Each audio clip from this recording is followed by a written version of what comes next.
Quarters of the press seemed to demand a witch hunt after Saturday. Did you feel it was important to maintain a sense of perspective? I always think it is. I mean, we got beat, and we were very disappointed about getting beat by Coventry. But to be fair, you had to give Coventry some credit, and a lot of people don't want to do that. And they came to our place and they played really well. And on the day, we're a better team. Obviously, I have to look at our team's performance and take that apart. And obviously, we don't feel we played as well as we're capable. But don't take anything away from Coventry, because their performance on the day was very good. Nonetheless, there are a couple of changes. Are they tactical? No, again, I just think that there's needing one or two changes. Obviously, Michael coming back with his pace, we think is important, and I just felt for his bad experience, maybe it's the time to use that, and we put him in. It's very easy to make wholesale changes, but at the end of the day, before that, we'd had a decent run of form. Now, you weren't here a couple of weeks ago in that run of form. Will that count for anything? Well, only for a little bit of confidence, know that we can do it if we play to the best of our ability. But it's a different game. It'll be a tough old cup tie, and you wouldn't expect anything else. Thanks. And Barry here, I can tell you, thinks we're in for a late night. Is that right? I think it's... Richard, these two have never let us down when it comes to entertainment. This, the second of 3 meetings in the space of 24 days. And Andy, if it follows the pattern of previous matches between Liverpool and Newcastle, no one's going to be switching off early. I don't think they will be, Alan. I think it's 30 years since these two last year, the 0-0 draw, something like that. So I think all the omens, all the signs are for an entertaining game, particularly, I think, after Liverpool's defeat by Coventry at the weekend. I think that makes them doubly determined to do well here. And, of course, Newcastle on the back of that wonderful victory at Goodison. Well, a lot of interest tonight in the team news. For Newcastle, good and bad news on the injury front. First, the good news, as they say. John Barnes and Rob Lee both fit, despite suffering injuries at Everton on Sunday. But Tino Asprilla is out with a groin problem. Stuart Pearce has a hamstring strain. And Alessandro Pistoni, the Italian, has gone down with flu. Into the side come Philippe Albert, 18-years-old Irishman Aaron Hughes, his first ever start, and facing his old teammates Ian Rush. But Andy, do we know how they're going to play? Well, I know how Liverpool... In any other side he's picked in his 4 years in charge. Some difficult decisions for him to make, and he's made them. The first, David James retains his place in goal. Phil Babb replaces Bjorn Kavami at centre-back. It's the first time the Norwegian's been dropped since he joined Liverpool, and one that I think most people expected anyway. Michael Owen returning to the side after illness to replace Karl-Heinz Riedler in attack. Yeah, apart from Babb, this is the same side, that 1-2-1, I think, up here. And it'll be no different.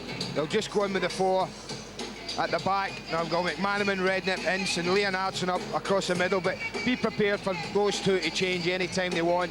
For McManaman to drift in and pick it up there, for Leonardson to get forward. That's something they'll do well. Redknapp and Ince will hold and use the ball. And these are the two, of course, up front. They're so direct, their running ability is brilliant. But this is a man here, Alan, who really did destroy them the last time in the first half. And that's why I just wonder if they will go in man for man against them. He had an absolutely wonderful first half, McManaman, 2 great goals. And when you can do things like this, that we see against Newcastle, they'd gone 1 down, but McManaman was just allowed to drift. You see him at the top of the screen, no one's near him, no one's within 10-15 yards of him. And I just wonder, are they going to allow him that type of room tonight? And Kenny will remember this. He'll remember the 2 goals that he scored. And he'll think, can we allow him to pick it up there free? Can we allow him to turn and run out our back line and drift in unopposed into the box? And that's why we'll look early on and see if he's going to play man for man. If there's a weak link, I've always said this is it. And he'll remember that. Watch for attention to detail from Newcastle on corners, set pieces in and around the box. I'm sure they'll try and test him the way Steve Watson did early on. Watson scoring the first goal of the game when they met here in the Premiership, and he scored the winner the only time the clubs have previously met in this competition. That was at Anfield 3 seasons ago. No club in the land has a better record than Liverpool in the League Cup. 5 wins. They share that, in fact, with Aston Villa. Newcastle have never won the competition, losing finalists just once back in 1976, their last ever appearance in a major Wembley final. And down below us, in the dressing room area, Newcastle first to enter the tunnel. Rob Lee leading them tonight. He made his debut, in fact, for Newcastle in this competition over 5 years ago now. and Paul Ince. Not quite the full Monty, but a half Monty, one of his little superstitions before he leads Liverpool down the tunnel. David James, I wonder if in his heart of heart he really expected to be wearing that green jersey tonight, even though before tonight he had played in 203 consecutive games stretching back almost 4 years. He's held off fierce competition once again. A terrific atmosphere, as you'd expect. And they really don't come much bigger than this. Two famous clubs, desperate for success. They always provide goals and great entertainment. No amount of money could buy you a seat inside St James's Park tonight, but you don't need one. Settle back and we'll bring you the whole match live. Newcastle against Liverpool.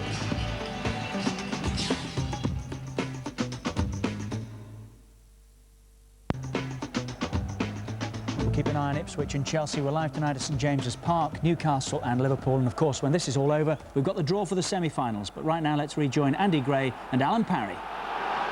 A fabulous atmosphere inside St James's Park as Liverpool, all in red, get this Coca-Cola Cup quarter-final underway. Liverpool bidding to reach the semi-final for the 10th time to equal Aston Villa's record. But it's Newcastle straight on the attack with Gillespie. Leonardson just snapping at his ankles. Well, I'm just looking quickly at formation. I'm looking at young Aaron Hughes, and he's just drifting up next to Steve McManaman. John Beresford's playing in behind him.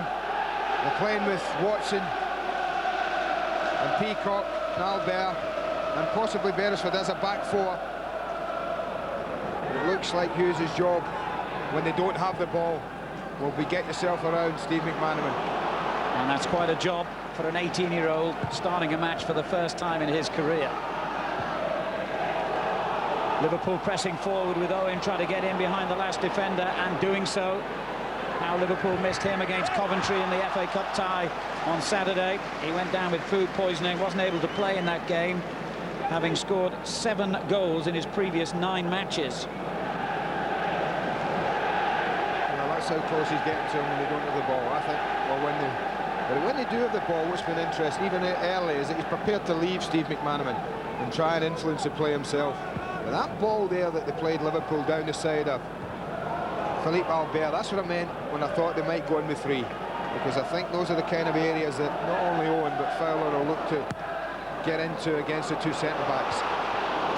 Beresford trying to pick out Rush, and Phil Babb back in the Liverpool side for the first time in over 3 months. Heads away, and Newcastle get the first corner. Decent ball. Rush is just trying to pull on the back of Phil Babb. It was good defending, covered the run, covered the pass. Watson and Albert have both come forward for the kick. Watson on a near post, Albert in behind him. The corner a bit short, but Gillespie can try again. Watson helping it on. Always plenty of width for Newcastle. On this occasion provided by Lee. Overcame the first challenge from Leonardson, but not the second one, and found himself running in the opposite direction to that he wanted to go in. Well, that's what they don't want. We talked about there might be a frailty at the back with height, dealing with set pieces, and what do? They get a set piece and they don't really deliver it at all. Don't test them. Beresford's really shown his versatility this season, back in his more familiar role of left back, it seems, tonight. Yeah, they've definitely started with a 4, Alan. There's no doubt of that. Across the back. Albert with the first header clear. Gets it back again from David Batty, who wouldn't have been able to play had this been a league game or indeed an FA Cup match. The Coca-Cola has its own disciplinary system. He's in the middle of a 4-match ban in the other competitions at the moment. Beresford giving it away to Redknapp. Babb. A rather aimless ball, easily cleaned up by Watson, although Owen is making it less than easy for him in typical style. Glad of Peacock's proximity then to get him out of danger. Beresford, Batty available. I think the one thing Newcastle did second half, Alan, that they played so well, they upped the tempo of the game, and they started this in the opening minutes a lot quicker than they did the league match. Batty keeps that tempo high. Lee helping it on. John Barnes looking for Rush, who's offside. Fascinating to see the two ex-Liverpool stalwarts in tandem try to beat their old club tonight. You know what's fascinating, Alan? It's watching the old master do this. He spent his life doing that. It's tight, it's very tight. I don't think he should be given offside. I think that's perfectly timed. It's close, but it's perfectly timed. And then you watch him and you look at the other end of the pitch and you see two young lads who must have learnt so much in Fowler and Owen from watching Ian Rush. McAteer winning it back for Liverpool. Redknapp. Difficult ball there for Dominic Matteo as Batty came flying in on him. Matteo enjoying his longest run in the team this season. He started the last 14 games now. And that was his through ball, intercepted by Beresford. Owen onto it. Peacock. Beresford again. Clumsy ball by him. Newcastle fortunate to retain possession with Batty. Beresford the outlet again. And this time Rush is offside. It looked for a moment as though the linesman wasn't going to signal, but he has. And Liverpool in typical style get on with it quickly. Harkness leaving it to Babb. Looks for Fowler. No problem for Peacock. Well, that ball's bread and butter, Alan. Peacock and Albert, you expect him to win 9 out of 10 of those. If there's height on them, it's a one slid down the side and in between them. It's going to cause a problem. John Barnes, Ian Rush. Seems strange to be calling their names, playing against Liverpool. And they're both on the possibility of landmarks here tonight if they score, incidentally. Ian Rush looking for the League Cup record. He's already got 49 goals in this competition. One more, he would overtake Jeff Hurst. And John Barnes is looking for the 200th goal of his career. I think Kenny would like them both to achieve that tonight. Yes, yet another connection, of course, with the opposition. Kenny Dalglish, who won, was it 4 medals in this competition, winners' medals as a player. Well, if you don't know, no one does. Here's Gillespie going forward for Newcastle. Batty in support. It's not a bad ball towards Hughes. It wasn't exactly his job to get into attacking positions like that, but he followed McManaman back towards his own penalty box then. Here's Lee. Bit loose that. Batty did well to retain possession. Barnes helps it on to Watson. Batty. Gillespie invited to try and attack Harkness, but his control disappointing. I don't think we'll see Newcastle throw too many into the box early on in this game. I think they'll be quite happy to keep it tight, to try and stifle Liverpool, stop the flowing game. Could be trouble here for Jamie Redknapp. Was a little late. And referee Dermot Gallagher Has a free kick and a yellow card, yeah. David Batty, often the aggressor in those situations on the receiving end this time. Not often Jamie Redknapp gets yellow carded, I have to say. Peacock doing well to test the Liverpool defence from the free kick. And Fowler gets, I think, his first touch of the ball here with 7 minutes elapsed. Leonardson. That's good play by him, McManaman. Leonardson in a great position here. McManaman calling for the return ball, and fortunately for Newcastle, it never reached him. Corner. That's unlucky. What a wonderful break, and that's the danger. So when you talk about this Liverpool side defending, and the difference you're going to see tonight is that when that happens and someone gets in the box, Leonardson actually had 5 red jerseys to aim for, flooding the box. Played high towards Babb, the corner. Albert only got it half clear, and danger as McManaman shows a lovely bit of control, hooks it back in towards Ince, but it never reached the Liverpool captain. Well, the first bit he did beautifully, but the second bit on his weaker side, I mean, this is wonderful, that's exquisite. But then you thought, go on, just when you need a little bit of power, or just lift it back into the danger area. It wasn't really a very good attempt. McAteer trying to get the ball in behind Gillespie, but failed. And Batty brings Newcastle forward. Beresford. almost joined Liverpool, I remember, when he was a Portsmouth player. That would have done if he'd not failed the medical. Got a move to the northeast instead, and what a success his career has been since then. Watson coming forward now. Gillespie out on the right. Queuing up for the cross here if he can make it. That was much better. Looking around, 5 black and white shirts, including Watson and Beresford, into that box as Gillespie was attempting to take on Harkness. Watson's cross seemed to hit the Liverpool defender as it came in. That just took the sting out of it. Newcastle beaten only once in their last 11 ties here at St James's Park in this competition. But on the back foot now as McManaman takes Liverpool onto the attack. Leonardson well placed again here. Well, they must be concerned about how many times Leonardson's got clear of his marker, Andy. It's a super break, and it just shows you can man-mark someone. But he stepped over the ball there and he's away. And now look at the young lad Hughes trying to get back there. Absolutely impossible. Owen makes a run across, so did Fowler. But no surprise to see Leonardson also joining in. This is not an easy chance. He's 20-odd yards out, he's at an angle, he's under pressure. He cuts across it slightly. Liverpool enjoying the better of the opening exchanges here. 10 minutes gone, 0-0. Leonardson for them. Lee wins it back for Newcastle. A reminder that the tie has to be finished tonight. We must know who goes into the semi-finals. A new ruling in the competition this season. Extra time and penalties if needed. And the identity of 2 semi-finalists already known. Arsenal and Middlesbrough.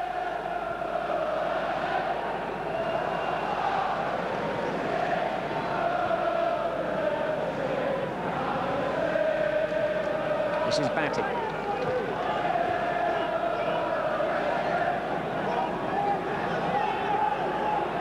Really looking for a bit of movement ahead of him. And finally rather overplayed it for Hughes down the left.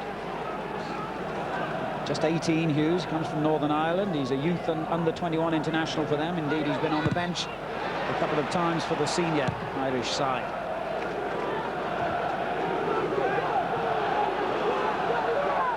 Michael Owen for Liverpool. Peacock closing down the room. Leonardson again is in a good position, but too far away for Redknapp, who still picks out Harkness beautifully. Now McManaman.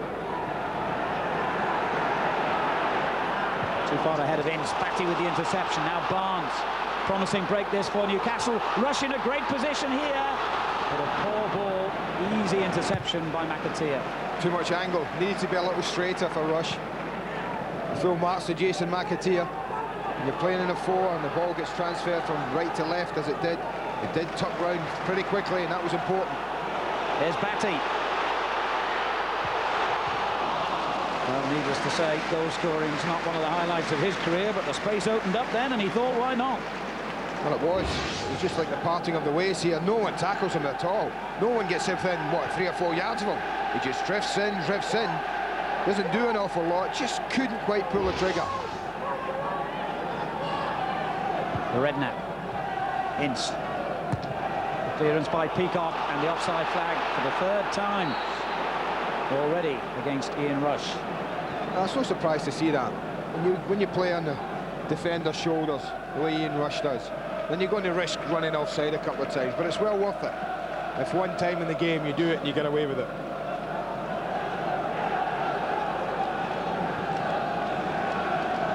Ince. That's a good ball. Owen moving into a great position again. Taking Albert across with him. Watson making the challenge. Movement was brilliant from the front too. Fowler took Peacock out the hole. Owen immediately bent his run into it.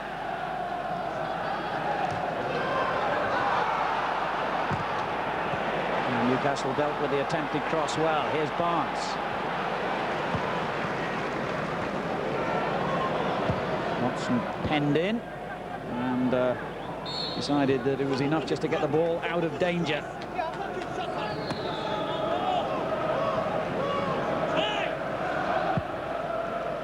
Launched forward by Liverpool, but an easy interception again for Peacock. Much too high and long for Fowler.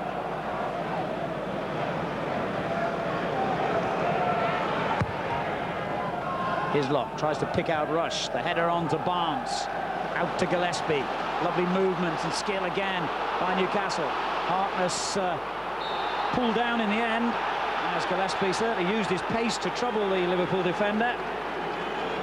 Well, he's got that. He's got the pace to trouble Harkness. He just plays it a little bit too far away. He gives Harkness 5 yards of a start. He makes up 4 of them. I think the referee's got to give a free kick. It's clumsy more than anything, but he's got to give a free kick there. Having a really excellent season, Gillespie, and weighed in with 4 goals as well.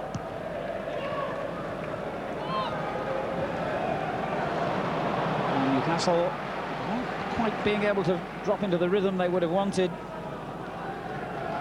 Liverpool enjoying a lot of possession early on. Well, I think the game's gone pretty much as I thought it would. Early moments of the game. You've got a side who are very confident attacking sense of the game, and that's Liverpool. And a side who are not quite sure of how many goals they're going to score. That's Newcastle, if at all. So Newcastle are trying to make it tight, trying to keep it tight, make sure they don't concede, and then maybe just on a set piece or a little break they can get that breakthrough. And that long ball by Babb almost put Fowler away, but just too long. It's a good run down the side again, in between the 2 centre-backs. The run's a good one, the ball's just got a fraction too much weight on it. As you'd expect, he's got a great record in this competition, Robbie Fowler. 18 goals in 22 League Cup ties. Well, Rushy better extend that record quickly then. It looks like he might catch it soon. Yeah, I think he's got a few years on his side. Owen slipped then at the vital moment, or was he pushed, as they say in pantomime circles, but the referee's not interested. Goal kick. Liverpool were actually knocked out in the North East last season, beaten 2-1 at Middlesbrough in the quarter-finals. It's a competition that has brought them much success over the years, and they last won it in 1995. And they're on the attack again here, and Owen in a great position. Great goalkeeping. It's gone out to Leonardson, who tried to catch the keeper off his line. So did Fowler, and full marks to Shaka Hislop. He saved his side not once but twice. Brilliant goalkeeping. I'll tell you why. His starting position. Look what it is, Alan. Just about the edge of his box as this comes through. And that's why he was able to get out on Owen. If he'd have been any deeper, Shaka Hislop, he would not have been able to get back. And it's the first part. Now the second bit's mopping up. It's that initial thrust from Owen. That was the danger. And his starting position gave him the opportunity to get the tackle in. Beresford. This is Batty. Got to go back into his own half to Watson.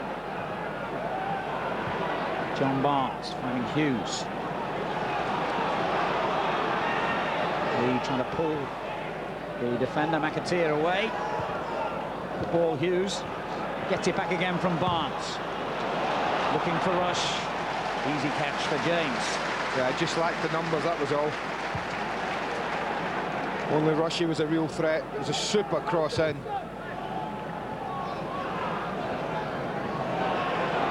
McAteer taking no risks, quite rightly, against John Barnes. He knows what he's all about if he gets caught in possession. Shaka Hislop seems to have a bit of a problem here. I don't know whether it was that sliding tackle on Owen. Yeah. The one thing you know about this young lad Owen already, in only what, half a season of playing, he doesn't give up much. He's quite prepared, even though he's a little lad, to compete and throw his body in. Peacock rather expecting Hislop perhaps to come and get that. He seemed to be a bit reluctant because of the injury. They have got Shay Given on the bench. In fact, Liverpool have also got a substitute goalkeeper. Given for Newcastle. Brad Friedel, who many expected to be in the starting lineup, is amongst Liverpool's 3 named substitutes. Only 3, remember, in this competition, unlike the 5 allowed in the Premiership and the FA Cup.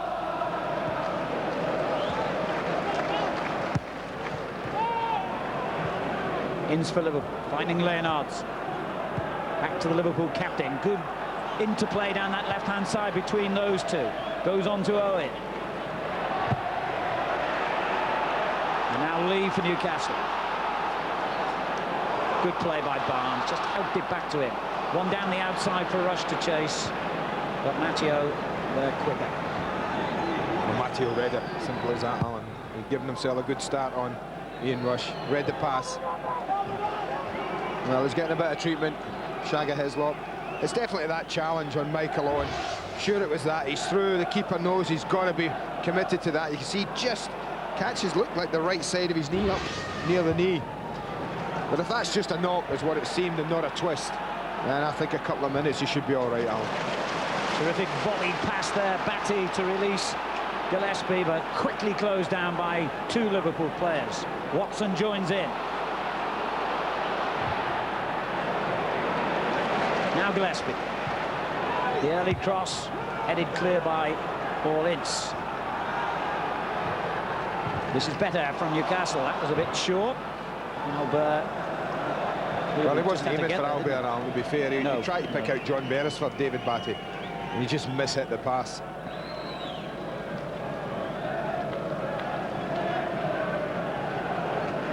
It's only the second time the clubs have met in the League Cup, incidentally, and Newcastle won 1-0 in the previous meeting at Anfield in the 4th round, over 2 years ago now, with that Watson goal.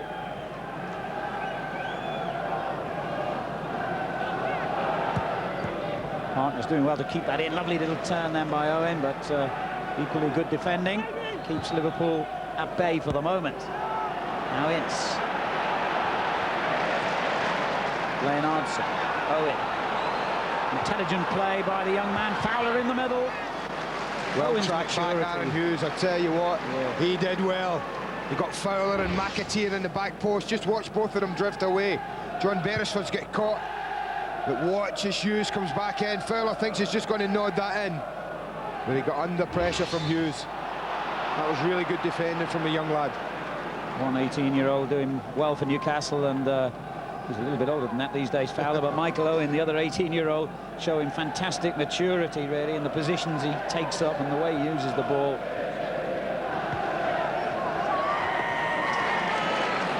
McManaman trying to get away from Hughes. He's well used to the man-for-man situation, of course. Several teams have tried that against McManaman in the past, but here he goes, nipping into the mistake to win possession back for Liverpool. And then the run by Fowler. And Newcastle, with some difficulty, clear their lines. Well, it's obvious in the opening half of this half that Liverpool carry the threat in general play. There hasn't been a doubt about that in the opening 20 minutes. There is a threat every time they get it. They look dangerous. But I think if you're Newcastle, you hang on, you defend, you keep it 0-0. Foul goes against Albert, who is back in the side, having missed 3 matches through injury and suspension. Remember, Pistone has flu and Pearce injured. The other notable absentee from the Newcastle side tonight is Tino Asprilla, and of course Alan Shearer only just back in training. There's a terrific ball if Lee can reach it, but he would have had to go some to get there ahead of Dominic Matteo's very quick. Now McAteer. What's he going to do here? Looked dangerous, but Liverpool have confidence in each other's skill. However, Redknapp couldn't keep possession. And then a foul. He's been booked, remember? He'll remember. I think he'll have a quick word with him, Dermot Gallagher. He just gets frustrated here because he's the one who lost possession. It's not as if he's side them. I think that's where he got away with that. Midway through the half then, and no goals for the referee to record as yet. Beresford with a free kick. Hangs it high. Peacock onto it. Difficult for Liverpool still. And James got away with a little fumble. Yeah, he got away with it. But that's what they do. If they put this free kick in, the difficulty for Liverpool is clearing it. And I think Dan Peacock does his job there because he stops Matteo getting it away. And that's just hacked anywhere. Could have gone anywhere. Rushy doing his bit, backing in. Well, he got a little bit of luck, but he'll say he deserves it. I'm not going to argue with that.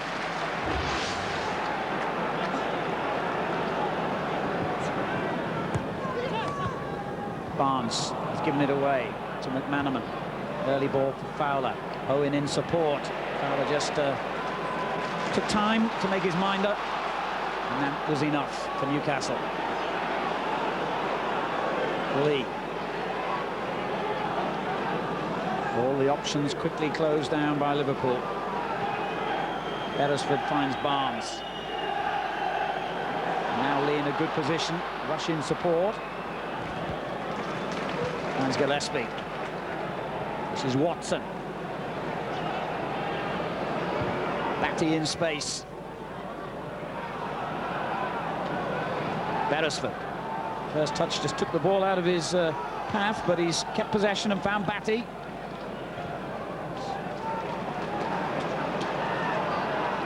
Peacock slides it out to the right again. Watson comes in field. It's a terrific run. And the shot by Barnes didn't seem to be that far wide. Well, no one looked very worried. That's sometimes the key. The goalkeeper didn't go scrambling across his goal, Alan. So it might have been wider than it looked from here, but it was good patient build-up. And then suddenly Watson injected a bit of pace into the attack. Really committed players towards him.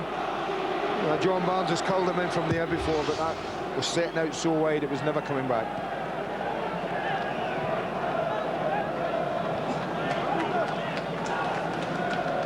Newcastle 11th in the Premiership at the moment, a full massive 20 points behind Manchester United, perhaps more significantly only half a dozen ahead of Everton in the bottom three, and some very tough fixtures to come in the league. They've still got to go to Manchester United, Liverpool, Arsenal and Blackburn. They'll need a few more points just to rest easy, if you like.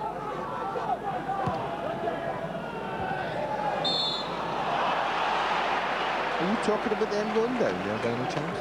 Well, people would think it's not so possible for Everton or Tottenham to go down, but the league table will tell you differently. Rush offside again. I don't think there's a cat in hell's chance that Newcastle will go down, but what they are looking at is some kind of trophy, because it's a long time since they've been able to enjoy a major trophy here. Kenny Dalglish doing so well in his first sort of half season in charge, taking them to a runners-up spot in the Premiership.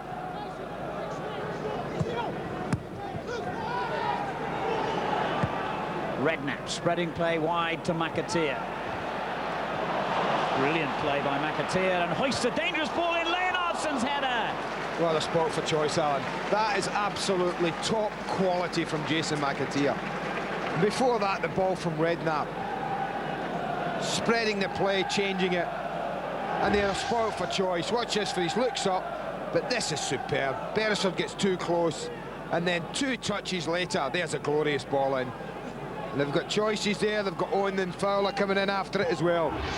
Wonderful ball, deserved a better finish than that. This is young Hughes for Newcastle. Goodwell, Lee. Albert onto Peacock. Watson on the right. Barnes trying to make himself available. It goes beyond him towards Rush. Clearance from Matteo. Newcastle keep possession with Gillespie now. Barnes. Gillespie. He loves this situation. Checks it back onto his left foot. It's not his strongest. Leaves it to Batty to keep the attack flowing. To Beresford. Now they could be in trouble here as McManaman nicks the ball off him. He's got Owen and Fowler ahead of him. Oh, would you believe he couldn't find either? I thought he'd have just gone and drove it. Philippe Albert and taken him on. They were 3v3. And the last thing I expected Steve McManaman to do there was pass the ball. I thought he'd drive Albert back into the penalty area and say, go on, if you want to tackle me here, take a chance. The problem that Newcastle had, they just refused to toss it in, Alan. I think sometimes the lack of numbers might influence Keith Gillespie. He had an opportunity to do it, didn't. Batty, when it came back to him, had an opportunity to do it, didn't. And then they really just lost a bit of it then. I think that's a big difference when teams are in possession. It's far more patience. Now this time Rush is onside. Can he score? Well, he beat the offside trap perfectly, but the bounce of the ball beat him. I was just about to say there's far more patience from Newcastle, but suddenly Albert goes route one. And that's why you play on the shoulder because you get away from it. And there's no doubt Rushy wouldn't have let that go out had anyone been out in support of him. He looked around, saw no one there. I'll take the corner. Peacock providing Liverpool with another problem now. Lee, that looked like a foul, and that's, I believe, how the referee's read it as well. Owen's angry, but a free kick's been given. Well, that's the advantage of keeping it tight and keeping it in no goals for Newcastle. Situations like this, they have options. They've got Barnes, they've got Lee if they're looking for the strike. And they're also putting Albert and Peacock in there if they want just to dink one in. But it's certainly in an area where you would think that somebody's going to hit this. Sure, Stuart Pearce would like to have had a crack at this. But he's not here. Barnes is. Well, there was an ooh and an ah from behind the goal, but I think James knew it was going wide. Yeah, you and I had just about the perfect view of that from where we are, and neither of us moved because we knew from the moment it left his foot it was not troubling the goalkeeper. John Barnes in that Liverpool team that won the Coca-Cola Cup 3 years ago, one of 4 major honours he won in his 10-year career at Anfield. Now Liverpool on the attack with McManaman. Owen again, finding room.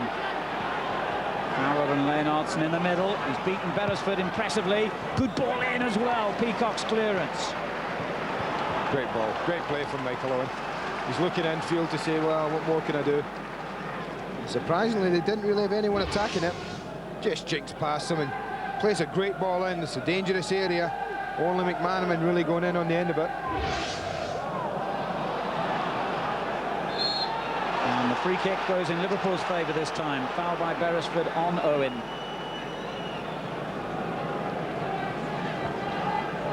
He was 18 only last month, Michael Owen. Liverpool sending Babb forward for the free kick here. Taken by Redknapp at a good one. It was Insu met it. And Hislop, who's obviously overcome that earlier injury problem, with a good safe catch. Now then, Gillespie finding room to try and skin Harkness as he takes on Leonardson as well. With cries from all around St James's Park, but he was brought down. Referee Gallagher says play on. Interesting one that. Redknapp. Owen. Fowler in the box. McManaman arriving. Leonardson just hanging loose again in a good position. McAteer with the cross. McManaman with the head. And Hislop. Oh, rather like James earlier, has got away with a fumble, but a free kick had been given anyway. That's another super ball in from McAteer. He has delivered some quality from this side. But the balls have got to be so good because they don't have real height in there, Liverpool. Newcastle's free kick. Well, it's played in first time, side-footed, almost passed in. But they don't really have that threat of aerial ability in there that he can aim for. So that's why the ball has got to be more or less low and precise to give Fowler, Owen and even McManaman and Leonardson a chance when they get in there. Now John Barnes for Newcastle. Lee lets it run on to Beresford. Hughes to his left. Barnes linking it together again. Albert tries to chip one over the defence. McAteer read that well. And gets it back from Ince.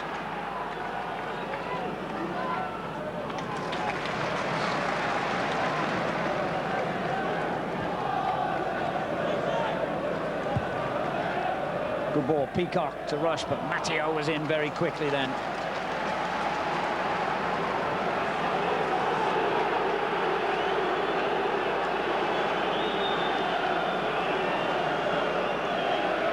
Minutes of the half remaining. It's been a tight contest in terms of goal-scoring opportunities so far.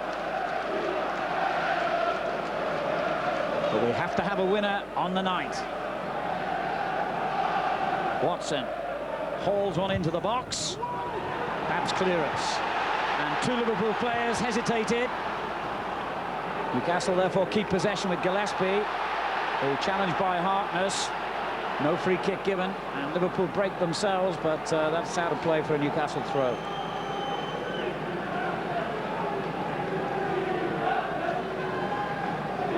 Beresford in an awkward position did very well then, really improvised and needed to.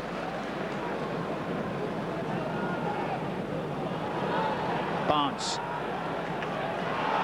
Lee, the crowd warned him McManaman was coming in quickly. Beresford. Hughes.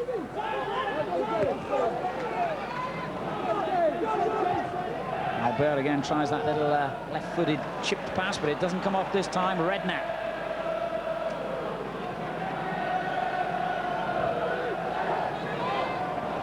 Fowler did well, athletically taken down. McAteer's cross knocked clear by Darren Peacock. Great skill from Fowler. Not easy to pull it out the air like that when it's going over your shoulder. Did it beautifully.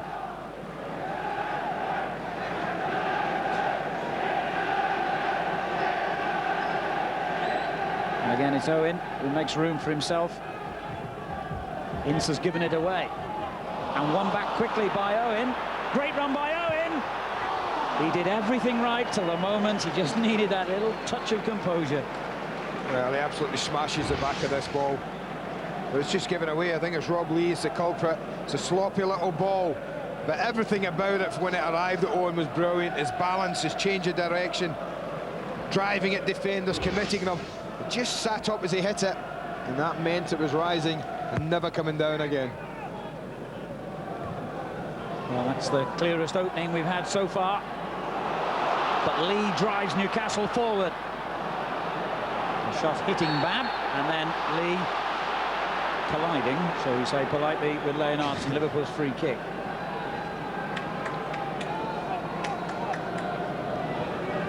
Liverpool finding some form before that FA Cup defeat against Coventry. They'd won 4 successive games in the Premiership before then, and they've won their last 3 away from home in the league, including here, of course. The other away wins at Arsenal and Crystal Palace.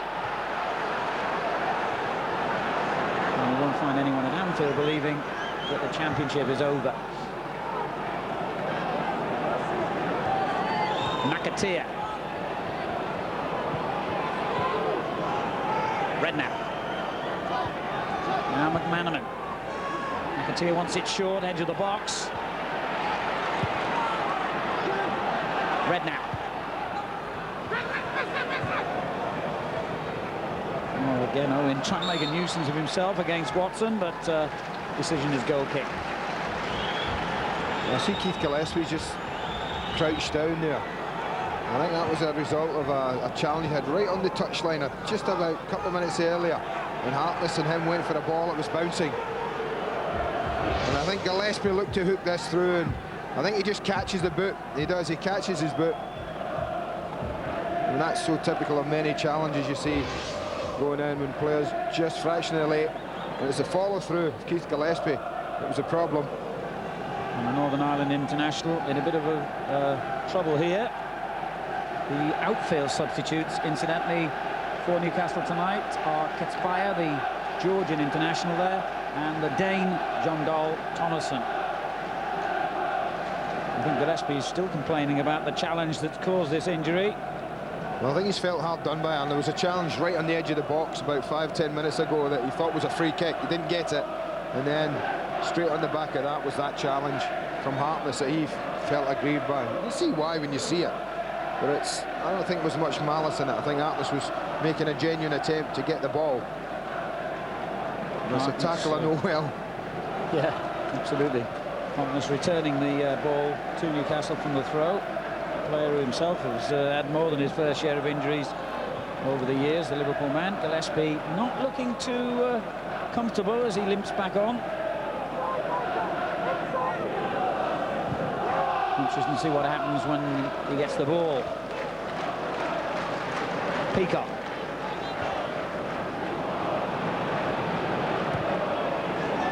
Matteo for Liverpool. Now McAteer. Looking for the run by Owen, but much too long.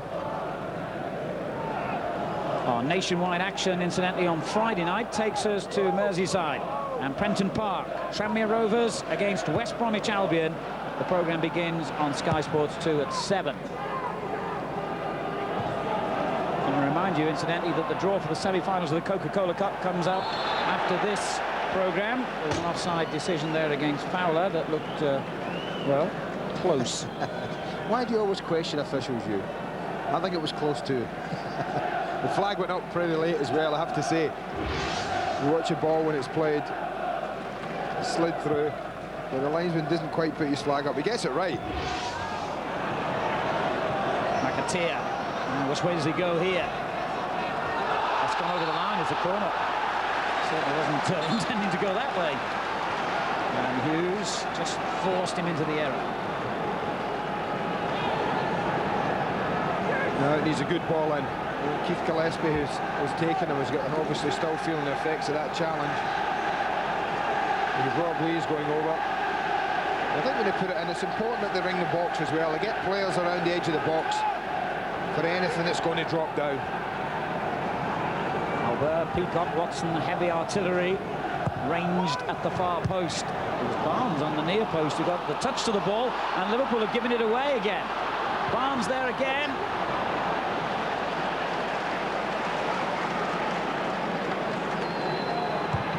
Liverpool getting away with it.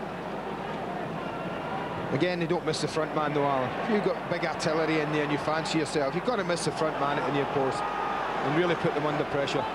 Great ball by Redknapp has released McManaman. Danger for Newcastle. And the shot rebounded to safety from their point of view. 5 minutes of the half remaining. And we still await the breakthrough goal. Batty for Newcastle. Well, Newcastle have defended pretty well, Alan, up till now. You'll not be unhappy, Kenny Dalglish, to go in if they do go in 0-0 at half-time.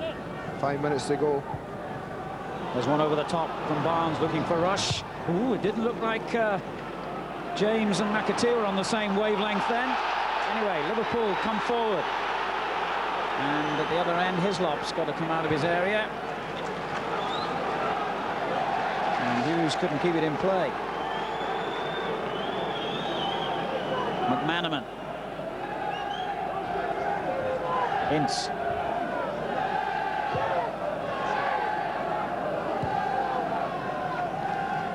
Matteo invites Babb to come forward. First time he's got this far forward in the game. McManaman. Leonardson. Intelligent ball for Ince. It's given him some time. Albert gets it clear.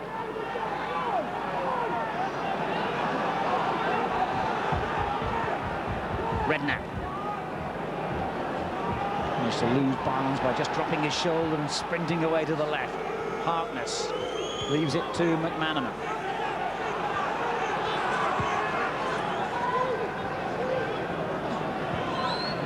And Newcastle file men back behind the ball and force Liverpool to go sideways, but importantly they keep possession. Harkness with a long ball over the top, and danger here, and still from Leonardson. Fowler had the first chance, Leonardson the second. Well, the goalkeeper did well. I'm not so sure he knew an awful lot about it, but he did what he had to do. It looked a ball that Watson was going to deal with, but it just crept over his head.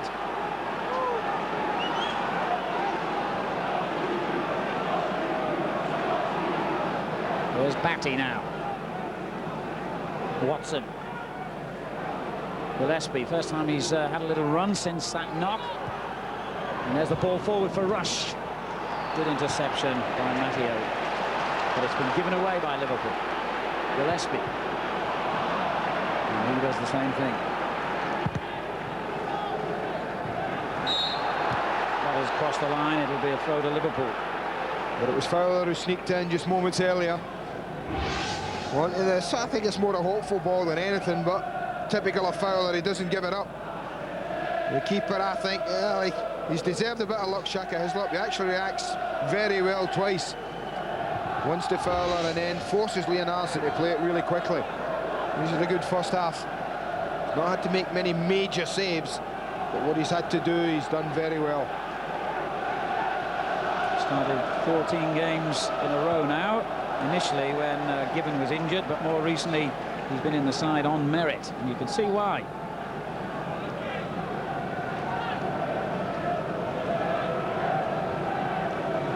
So his old team, Reading, rather unlucky to be knocked out by Middlesbrough last night due to a controversial late refereeing decision.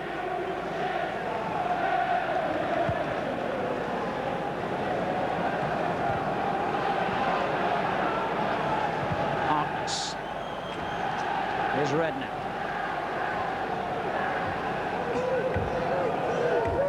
McAteer takes over. McManaman hugging the right touchline. Hughes, as ever, with an eye on him and the other eye on the ball. Ince. McAteer, good challenge by Beresford, but Redknapp wins it back. McAteer's there again. A flying challenge that was effective from Albert. Big tackle. They'd worked their way through quite well.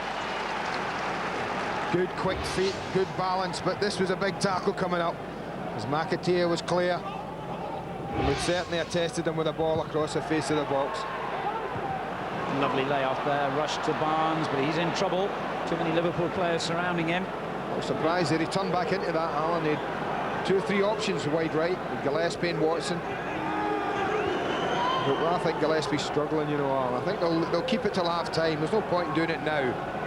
But he's hobbling, he's been hobbling about now for 10, 15 minutes or so. And I think they'll try and keep him on unless they're 100% certain. They'll try and keep him on till half-time and have a good 15-minute look at it then. Well, injuries. He looks worried, Kenny, Part of doesn't the he, game, aren't they? But Kenny's had a few to deal with since he came here. Principally the loss of the goal machine, Alan Shearer.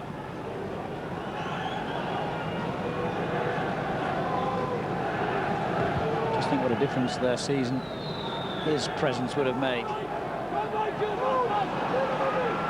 Albert in a bit of trouble here against Owen. Now McManaman. Fowler. Good interception again by Albert. This is Hughes. Didn't seem to quite know what to do when he couldn't find McManaman anywhere near him. Well, they have fewer options. And that's it, the end of a tight first half. Pretty much as you'd expect, really. And Shaka Hislop was probably the man of the half from Newcastle's point of view, with 1 or 2 excellent examples of his goalkeeping skills. Fowler, one of those who had opportunities. Owen as well. Not so many at the other end, but a lot of this game to unravel yet. Newcastle 0, Liverpool 0.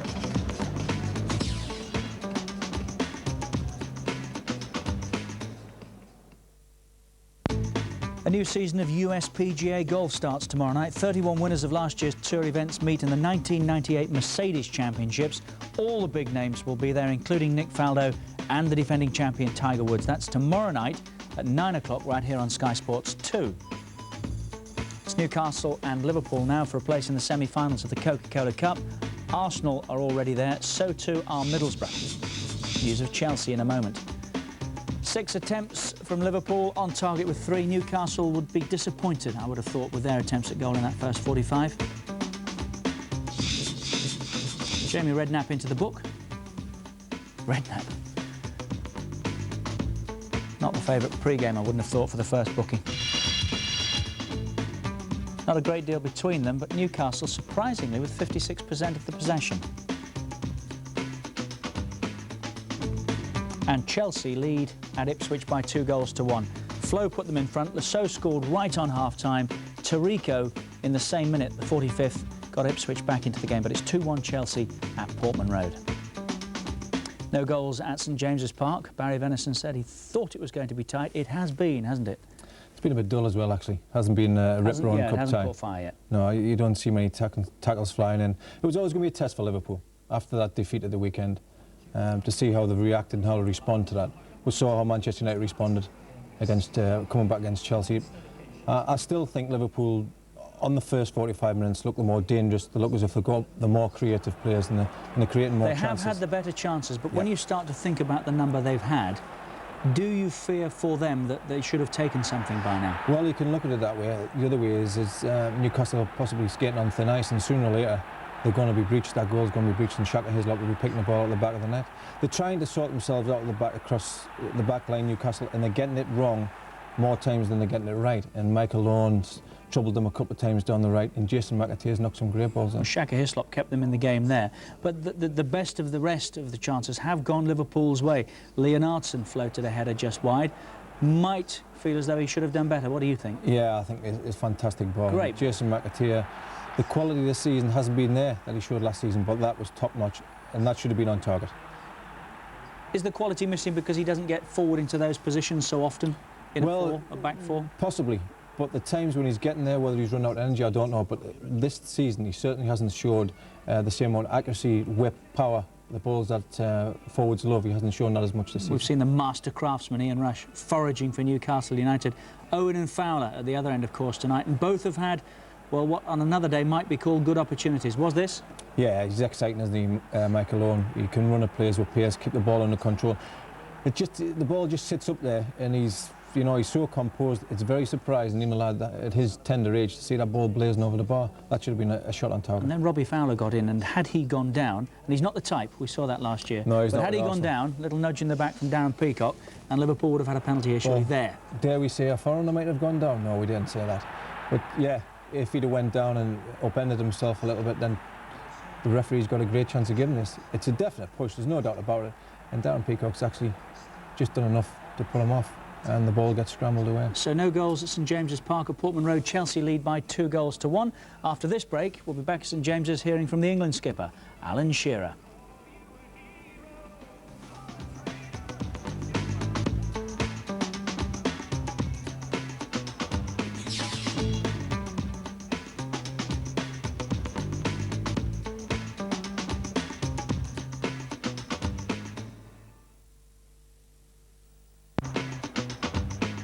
The Madrid derby this coming Saturday, 7 o'clock, Sky Sports 1. Right now, Newcastle and Liverpool for a place in the semi-finals of the Coca-Cola Cup. And here's the Geordies' injured skipper with Alan Bentley. Season ticket holders. Oh, not a great game. A lot of hard work, a lot of endeavour. But as yet, both keepers rarely troubled. But we'll happily keep it that way if we can nick one during the second half. And as for yourself, what's the latest on your fitness programme now? Going very well. I'm doing almost everything, but I haven't jumped that final hurdle yet. But that will happen in the next few days, and everyone's confident that I'll make a return fairly soon. Have you set a target game at all? No, I haven't. As I said, I've still got to clear one hurdle yet, and once that's cleared, then it'll be up to me to prove to the manager that I'm fit and worth a place in the side, or at least on the bench. And on the international front, has Glenn Hoddle kept in touch? Yeah, I've kept in touch with Glenn and with John Gorman. They've both been extremely helpful to me. They've kept me in touch as much as they can. I'm very grateful for that. But first and foremost, I'll have to prove to this manager here at Newcastle that I'm good enough to get in a Newcastle side before I get an England side. And looking back at Christmas off, when was the last time you had one of them? A long time ago. It was nice to have a good Christmas and not worry about putting on weight and have a nice New Year as well. So I was pleased about that. But hopefully not many more. I hope so. Thanks a lot, Alan. Thank you. Can you see him struggling to get back in this Newcastle side? Not really, no. Not unless he's only got one leg when he comes back. And he's left us with a little teaser there, the final hurdle that he has to take. What is that? Well, the final hurdle is obviously contact. In training, competitive tackling, probably getting smashed by Darren Peacock and getting up and jogging away. And January, is that what do you think at his current rate of progress? Is that a reasonable target, perhaps? Well, when he said the next couple of days he's going to overcome that hurdle, I mean, it's been talked about February, March, but I think we'll see within the month of January, Alan Shearer back in a Newcastle shirt. Newcastle have made a change. We'll find out more shortly, but Thomason is coming on for Keith Gillespie. I think we should go back and confirm that with our match commentators Andy Gray and Alan Parry. Welcome back to St James's Park. As you say, Newcastle have made a change at half-time. In fact, it's Ketspire, we understand, who's coming on. And the player who he's replaced is apparently Philippe Albert. Now, that's a bit of a surprise to all of us. We didn't see any injury or any obvious injury to him. But, in fact, Gillespie, the man who we did expect to go off, has also stayed back in the dressing room. And John Dahl Thomason on in his place. So Newcastle forced, I guess, into two changes, or maybe one tactical. Andy, what do you think? Well, I'm not so sure. I think I don't think they'd have made two changes, Alan, at half-time, unless they were enforced on him. I think what it's going to do, Steve McManaman is now going to think, I might get a bit of space, I might get a bit of joy now. because it means that young Aaron Hughes is just going to play alongside Darren Peacock. So will that give a little bit more room to this fella? It might. I think John Barnes has now gone moved over to the left side. Kitsbaya right side, and Thomason will just play off rush. But it's Liverpool straight back in possession and looking good here. But Leonardson misplaced his pass. Bereford has still got some running to do. Well, that was a chance, Alan. Leonardson shouldn't have misplaced his pass. He had absolutely acres to play McManaman into, and it was just careless, that was all. It's been one of those frustrating nights so far, Leonardson, when he's been close, but not quite close enough a couple of times. Made his debut for Liverpool in this competition, incidentally, earlier in the match against West Bromwich Albion at the Hawthorns. Foul there by Babb on Thomason. Started only 2 of the last 7 games, the Danish international. He had figured in most matches since he arrived from Holland last May, but has just recently lost his place, as indeed has Ketsbaia, the other half-time substitute. Watson arrows it forward to Thomason. Barnes tried to get it back to him. Rush given offside. I think a lot of the fans thought that Dominic Matteo might have played him onside there. Rush certainly does. He doesn't. Well, they only got the offside when Matteo put his hand up. That's the thing. Watch the ball's played. He might, well, he's not offside, but watch Matteo put his hand up. Ask the linesman says, OK, I'll give you. But that's another poor decision. Always worth a shout, as they say.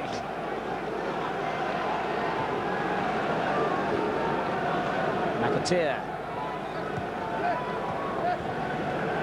And again. Matteo opens it up for Harkness on this side. Immediately closed down and indeed fouled by Timur Ketsbaia, the Georgian international.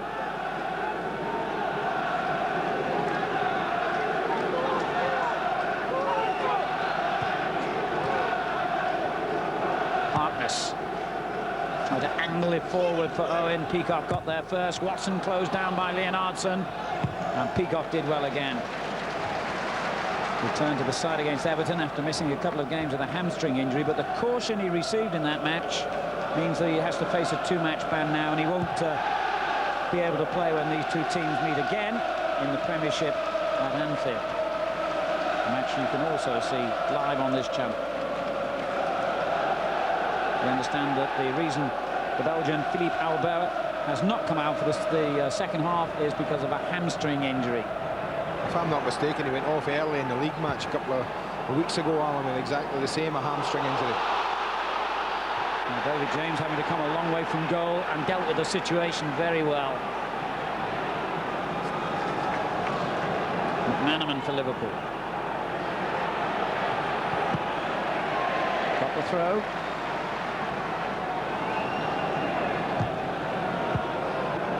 And Liverpool build again. Jamie Redknapp. This is Harkness. Well, Newcastle will regard that as good defending. Liverpool, from a position deep inside Newcastle's half, end up with the ball at the feet of their own keeper.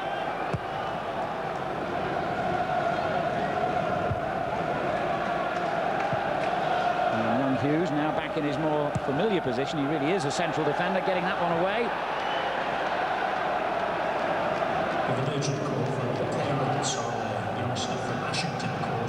He made his debut for Newcastle in one of the most famous venues in football, the Nou Camp, and he came on as a substitute against Barcelona in the Champions League match back in November. He's only made a couple of substitute appearances since then before tonight.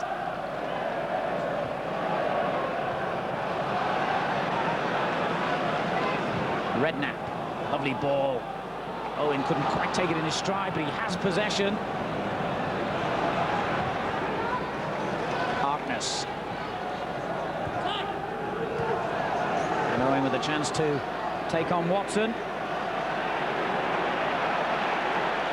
That's superb play by young Owen. McAteer with the early cross. Leonardson on the far post. Hislop with a safe catch. A good throw. Thomason doing well. Barnes. Katzbaya. Batty. Saw McManaman closing him down. Barnes helps him out. And now Lee. Bit of room for Beresford. Done well here, and Thomason gets it back to him accidentally, I think. Rush with the back heeler, and Beresford stumbled on the ball when there was a real shooting opportunity. Half wondered if Beresford was offside, but that's the best piece of football Newcastle have put together this evening. And the crowd respond to that. They know this is a good spell for their team, and they're never slow to support here. Watson, Barnes. Can they build on this? Beresford is in fact joint top scorer for Newcastle this season with 6 goals. Rush. Thomason's onside. Rush well placed in the box. And on the far post gets Bayer. What a chance that was. What a chance. Brilliant play from first Rush and then Thomason. Super play. And really, Temur gets by. He might only just be on the pitch. He's not offside. It's a good decision this time from a linesman, but he looks up, he spots gets by, he says, go on, put us in front, son. At least hit the target. And he doesn't do it. He should be hitting the target. Player of his quality, his experience. That's a great chance. And in many ways, Alan, the change that's been forced upon Kenny Dalglish, I thought they might work in their favour in an attacking sense, and they will, because John Barnes now can get involved. But it doesn't mean that Rush is alone up front. He's got Thomason there with him, round about him, and that would be a plus. And I think also Katzbaya, he won't stay right side. He likes to go forward and get involved. So I think although it helps them in an attacking sense, they might just suffer a bit defensively. And I think it'll open the game up. Well, they've really come out of the traps at the start of the second half, Newcastle, but just as Andy was saying, they suddenly find themselves having to defend now. Fortunately for Newcastle, the ball to Owen has gone well wide, giving them the chance to get players back. But here's McManaman, driven in towards Fowler. Batty. It was a strange decision to play it back to Hislop. Harkness couldn't reach that. Well, Jamie Redknapp's got a problem. Got caught in the tackle just a little earlier.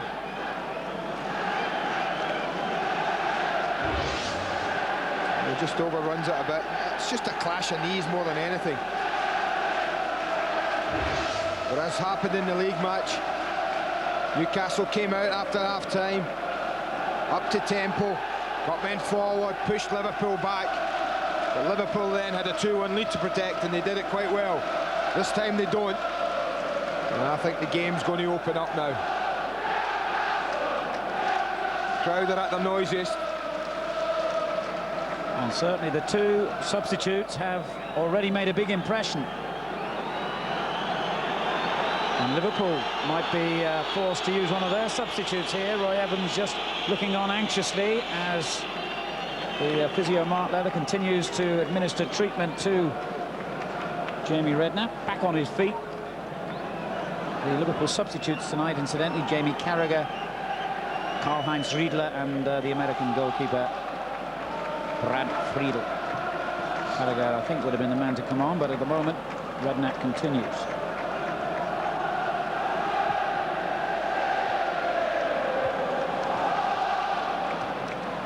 Babb hoists his clearance forward quickly. Beresford. Given away to McAteer. Now McManaman. The ball over the top. Should be no problem for Hislop.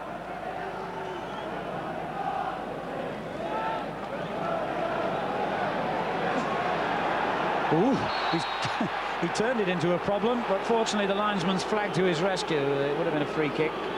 Player's gone on. It's interesting to see how high his foot was here. He throws it up. I tell you what, he's a little unfortunate Robbie Fowler to be penalised there. I didn't see the foot very high at all. Was it George Best all those years ago in international scored a similar goal?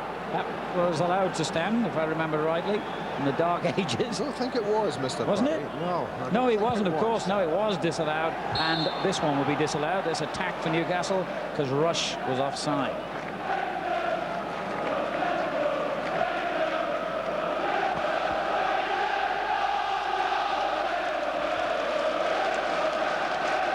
Liverpool facing their biggest test in the match in the opening minutes of the second half here. But they've withstood the test up to now.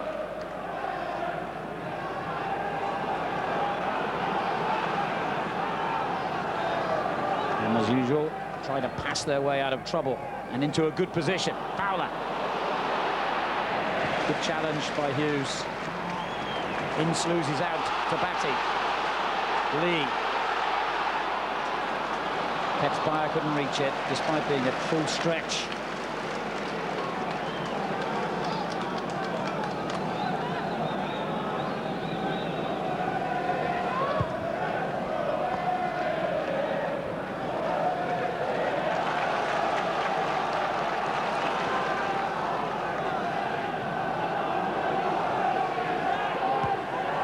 Ince had almost a quiet game by his standards, Paul Ince. And couldn't get it back to Leonardson then. Barnes. McManaman trying to prevent him from turning, but he managed it anyway. Beresford. Barnes available again. Tries the angle ball, which was a beauty for Rush. Had to turn back to Beresford. And Leonardson volleys the cross clear. Fowler's header. McManaman. Batty comes to win it back. And he and Barnes not on the same wavelength then. Now Liverpool could profit from that with Fowler and Owen ahead of him. And men arriving in the box as well. Oh dear, that was not at all in the script from young Michael Owen. They did well, Newcastle, though. 7 black and white shirts managed to get back to the edge of the box.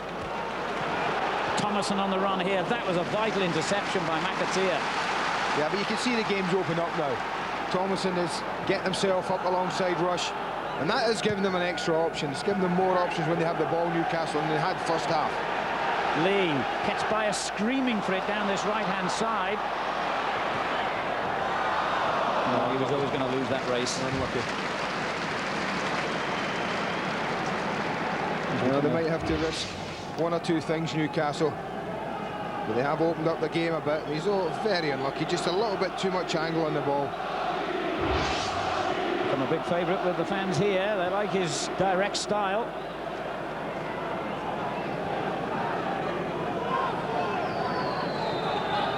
Harkness. Easy meat for Peacock.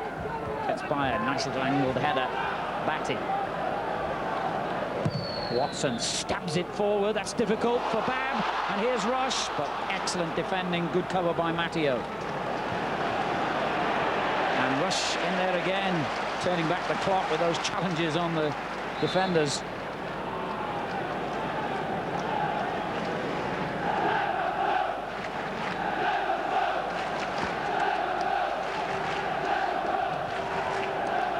Good ball out by Harkness, but Owen hasn't got much chance when the ball's in the air, really. However, Liverpool had possession with McManaman.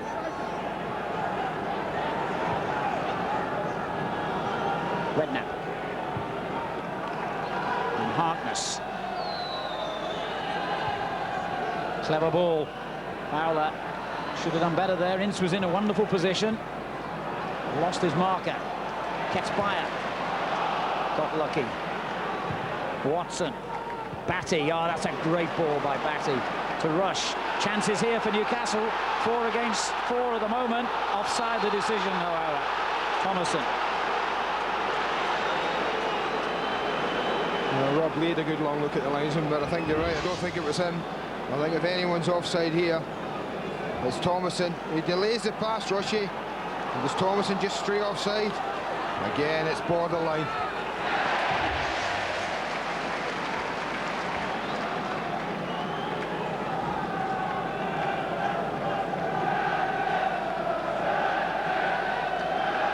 Well, these fixtures have traditionally been full of goals. With an hour gone here, we're still waiting for the first.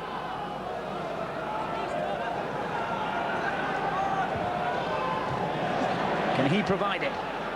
McManaman. McAteer. A lot of men forward in this attack, Liverpool. Redknapp.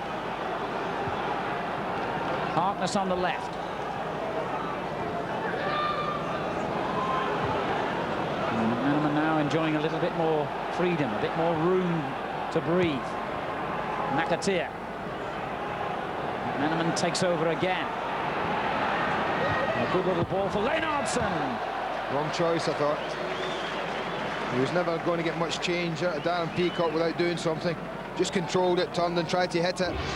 But he had good options. For to come back on himself. Just drag that one back. Yeah, it was never going to get squeezed in anywhere. Should really just have been looking to turn back out the way. Try and play it across the edge of the 6-yard box.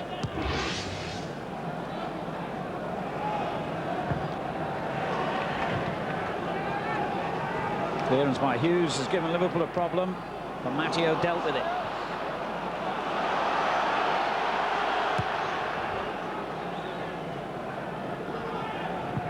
And Owen did well to get a touch on that. Fowler. He was ambitious. Well, McManaman's not happy. He was charging up on the outside, looking for it just a bit late. Making his point. This is ambitious, and to be fair, it's not very close.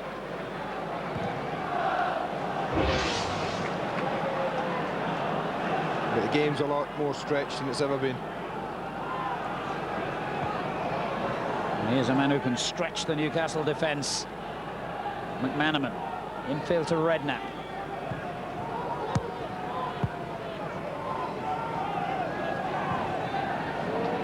It was loose. A little bit lucky that Liverpool have kept possession here. Oh, well played, Fowler. Owen wanted it early. And again, he gets the lucky bounce and finds Owen. Good defending by Peacock. And given away. I don't think Thomason made a bad run. They were backed up right to the halfway line, the Liverpool defenders. And I didn't think there was any need to play a ball into feet. Anything over the top would have given Thomason and Rush in a little bit of breathing space to run onto. And a chance for Leonardson here. Well saved, Hislop. Well, he really has done the business for Newcastle tonight, the big goalkeeper. You talk about goalkeepers needing a bit of luck around them. And I think he's had that tonight as well. He's done his job. He was quick off his line again here. And he gets a little bit of fortune because it drops to young Hughes. As Fowler thought, well, it might be my chance.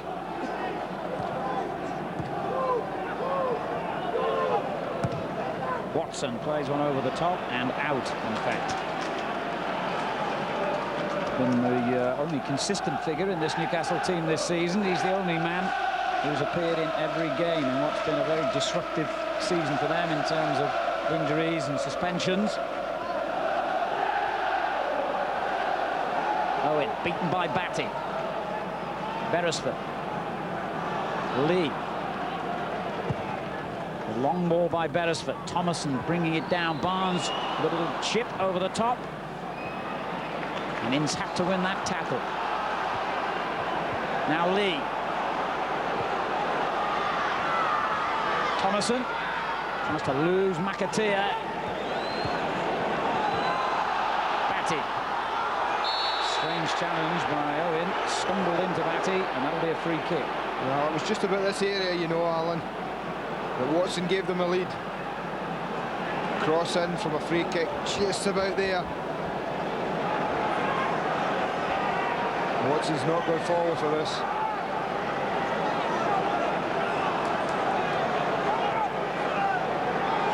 Peacock, however, has. And his aerial ability has caused Liverpool problems already tonight. Not this time. And a break on here if Liverpool can transfer the ball quickly enough. But Leonardson's given it away. It's Bayer.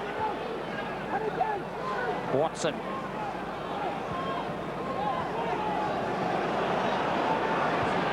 Barnes again tries to lift it over the top.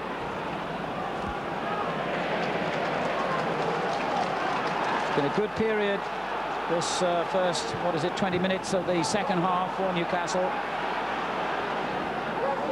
The best of the game. But it's still Liverpool who come closest to a goal.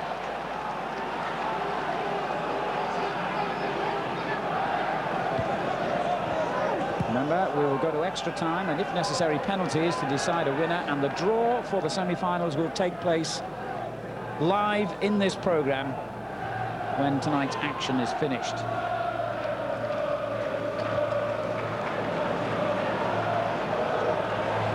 And which of these famous clubs will be going into the hat? Barnes for Newcastle. Beresford.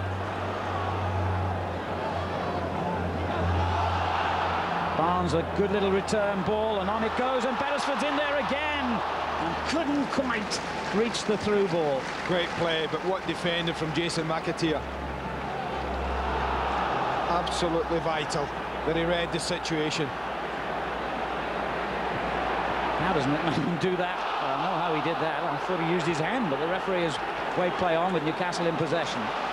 The way he kept the ball in play then, down the touchline. Come to nothing, and Ketzbauer takes the home team forward, or at least sidewards. Tremendous ball, though, to pick out Thomason. Barnes. And Rush. And sorry, not Rush. Rush is in the middle here. It was Lee, and he thought his teammate was going forward, but that was a misunderstanding between him and Thomason. Well, he didn't need to do anything there, Jason McAteer, except just look at the ball going out of play. But earlier, oh, what a vital challenge this is. He follows the play, and that's a great little flick. And just as John Beresford thinks I'm through, McAteer's timely intervention. Free kick to Liverpool, offside.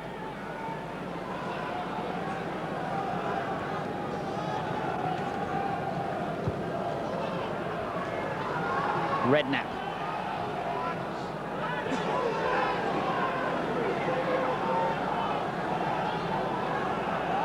And again, and he sees McAteer down that right-hand side. 4 in the box for Liverpool here. Shout for handball from McAteer and the Liverpool fans in that corner of the ground, but nothing given. Well, I think it may have hit the arm of Rob Lee, but I don't think he knew an awful lot about it. And I don't think there was any intent. Great run here. Tremendous surge forward by Batty, and Watson is in support. Difficult ball for Bab, but he's dealt with it. I just wondered if he thought of hitting it, Steve Watson. So such a good record you mentioned against Liverpool, scoring goals. Barnes to Beresford.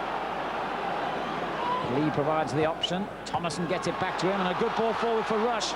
Well defended by Bam. Well, I've had to do a couple of those this half. They're just up in the tempo, up in the pressure a little, Newcastle. They've certainly been the better side second half. I've watched them here against Manchester United and Newcastle and against Liverpool, and I don't think they've enjoyed the best of luck.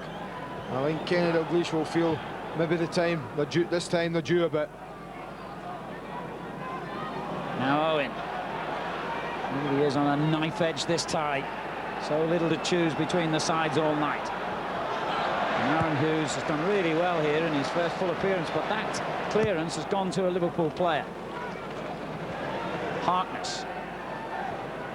Ince. Fowler. No, the bounces fell in Newcastle's favour. Thomason against Matteo. Ketzbauer and Batty. It's good football. Ketzbauer, rush ahead of him, and that's a free kick. Ince furious, but the referee adamant. And this really would have been Stuart Pearce territory, this one. Pearce out with a hamstring injury. But dodgy keeper is the taunting cry from the home fans. I just thought they've got to put more in though, and I'm looking at the box, unless Barnes is hitting this, they've only got 2 players in the box. They've got like 7 standing about. Barnes does hit it, and none too successfully.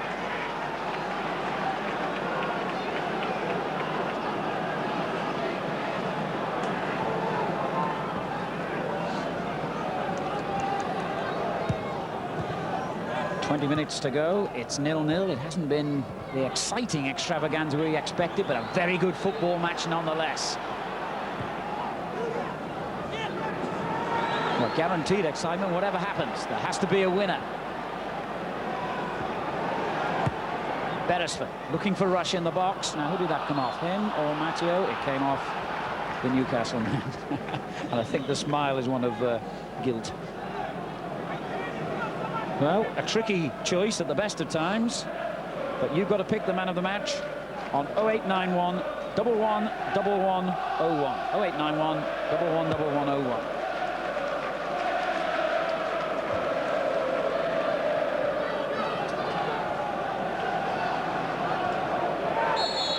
And Hartner's dumped to the ground there. Liverpool get the free kick.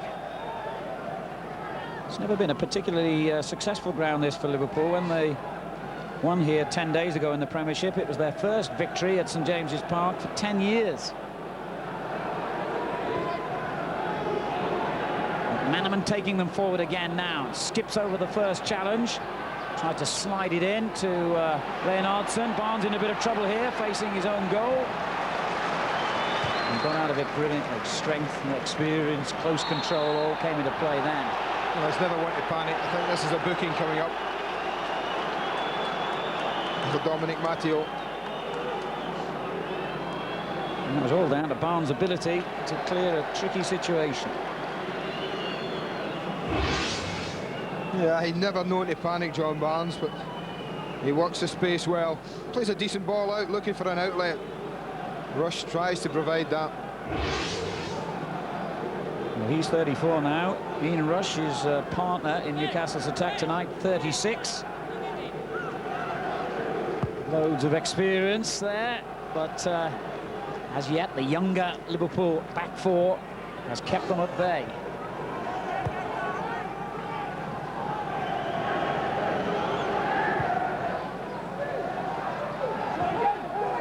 Leonardson to Redknapp, under pressure. Beautiful close control that was. Fowler given away again. Beresford.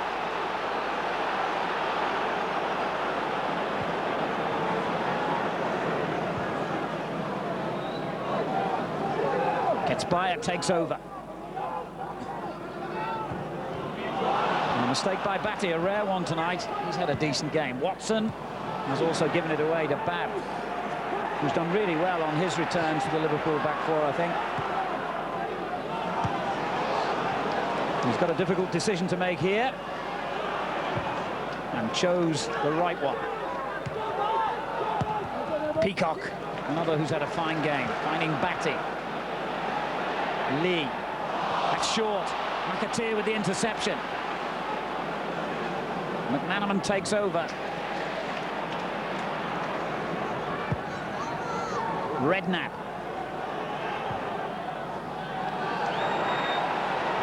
Well, he's normally more accurate than that, and there's a little nudge then by Leonardson, but whichever way you look at it, it's Newcastle's ball. Throw in fact.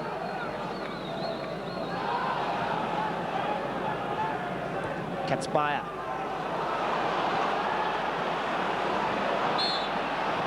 Redknapp just hesitated, and then when he did make the challenge, he was given away a free kick, and I don't think he's too impressed with Katzbayer. Probably jealous of the haircut, really, isn't he? I mean, he hasn't touched him at all. You can see that. Katzbayer just goes to the ground totally.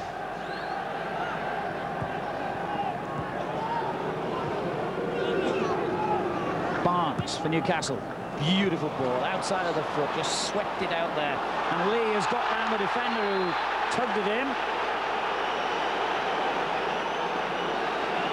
and he knows he's guilty. Well, how's that look?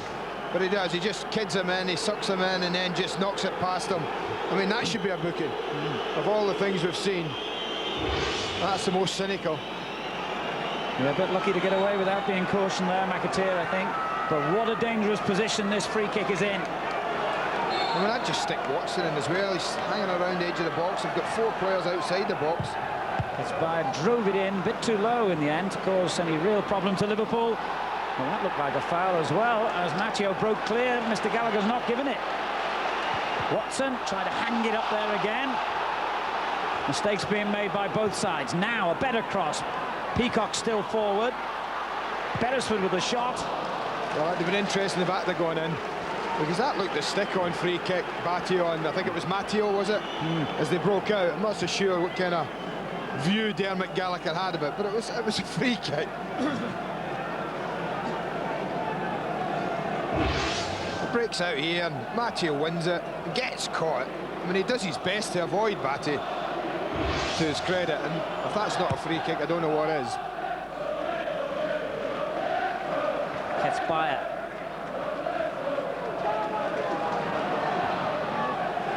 Well, it's been a battle, it's been a contest tonight. It's not been full of fluid football.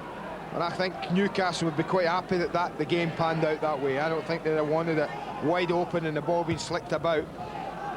But what they've done is closed it down very well second half. They've dropped back, they've denied Liverpool space in the attacking third. They've made it really difficult for them. And then they've just managed to engineer their own little bit of pressure every now and again. And they've looked dangerous at times. Although, again, we have to say no goalkeeper has been, neither goalkeeper's been really troubled so far this half. Lovely movement and passing skills here from Liverpool in this attack. Harkness, Leonardson. And the challenge by Batty has led to a little bit of nothing at all, but it has led to a free kick. Harkness involved as well. And Liverpool always take them quickly. Leonardson. Jamie Redknapp jinks away from Ketsbaia. Along the carpet to McAteer. Now Fowler. It was a good effort. Well, we haven't seen too many of those tonight. Direct shots on goal with a little bit of pace. This is better from Robbie Fowler on his left side. Strikes it well enough. Straight down the keeper's throat.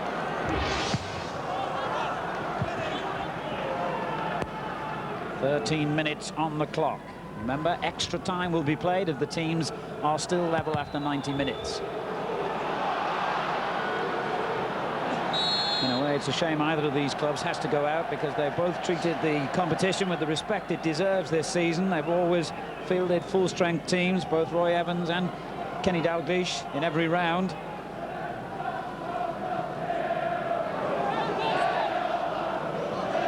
Here's McManaman. Little ball for Owen. Chance here. Oh, worked the position beautifully. He really did. You could see what he was trying to do, see what was in his mind. This is great play as he just reverses the ball into Owen, but he opens himself up. He's looking to bend it in the far corner. He just set it too straight to the goalkeeper. Thomason doing well for Newcastle. Barnes. The ever-willing Beresford. Hammers one in towards Rush. Well, you could almost see the headlines being written at that moment. But Liverpool get away with a goal kick. Well, both defences have performed pretty well tonight, I have to say. They've both been the dominant factors in the game. We've got Nationwide League action for you on Friday night, and it's from Prenton Park. Tranmere Rovers at home to West Bromwich Albion. That First Division fixture is live on Sky Sports 2. The programme begins at 7. And a further reminder at this stage that the draw for the semi-finals of the Coca-Cola Cup will be made on this programme when this match is complete. McManaman. Ince. Helps it on to McAteer. Now Redknapp. Harkness. 5 in the box for Liverpool here. If he can get his cross in, Ketsbaia wouldn't let him. And that's a foul by Harkness on the Newcastle man. Well defended. He looks like he took a knock on the side of the head.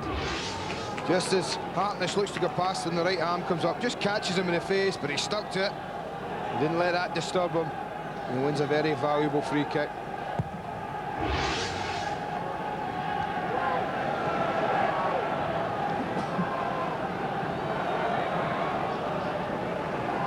McManaman now. Good ball. Fowler. Owen in the middle. McManaman screaming for the return. Goal kick. Yeah, McManaman was running into a position where he scored his second goal here. After giving the ball, he sprints away. Just watch him, he's just right at the screen, he's screaming for it now. There's a hand up, is he going to get the ball, is he going to be played in? Not this time. Just showed too much of it to Peacock.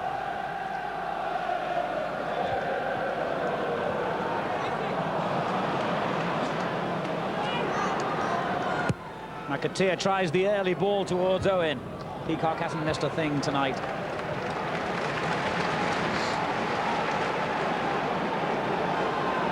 Watson waiting for the run down the centre by Ian Rush, who did his part in winning it, but no one to help it on too.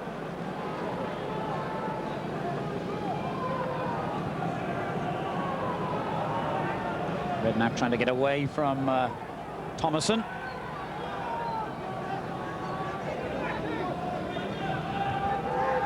Redknapp. Good ball. Now can Owen get there? No. Good strength, good defending by Watson.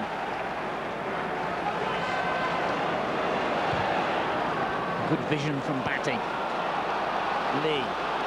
Beresford playing like an old-fashioned outside left in this second half. Thomason. Crowded out, have to go back to Barnes. Ketzbayer.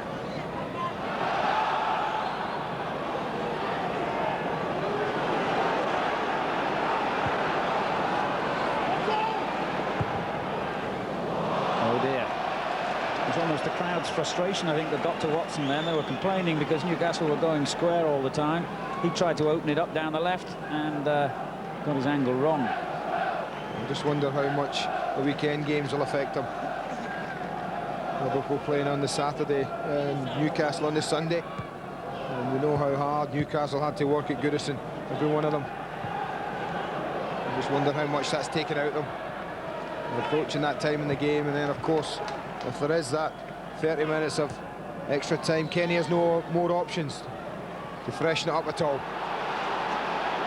Now Leonardson well placed in the middle here. Brilliant defending. Had to be by Watson as well. Yes, Newcastle, remember, have used two outfield substitutes since the start of the second half. All three of the Liverpool subs have remained on the bench. Thomason taking Newcastle forward again here. Sets it up for Beresford.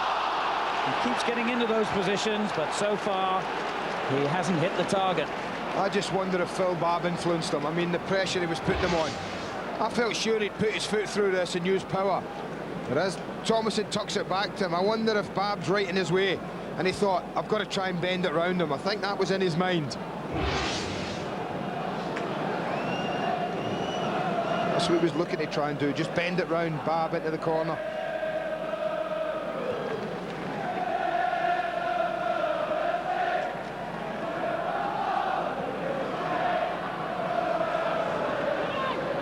Newcastle have just edged it, one feels, in this second half, but it's not enough to edge it against Liverpool. You've got to get there and get the goal.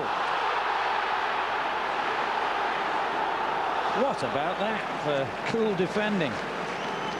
Outstanding from Matteo. But the clearance keeps Liverpool under pressure because Newcastle have it again with Barnes now. And he wins it back. Another wild shot, well off target from the Dane. Now with, what, just a shade over 5 minutes of the 90 remaining. If you think we're going to get a winner, or even if you don't, give us a call on 0891 111101 with your vote for man of the match. Well, if they do get a winner, Alan, there's a fair chance he will be man of the match. Yeah, I think there might be a late surge.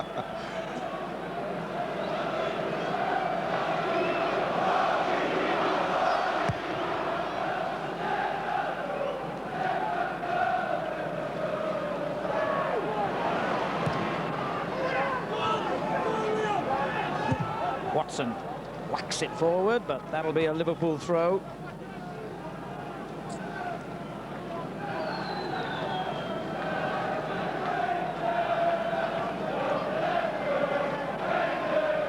Redknapp.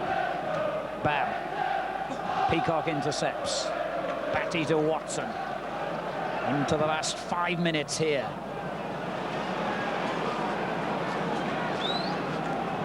Well, we will never forget those two classics between these two teams in successive seasons at Anfield that produced so much excitement, so many goals, so many near misses and drama.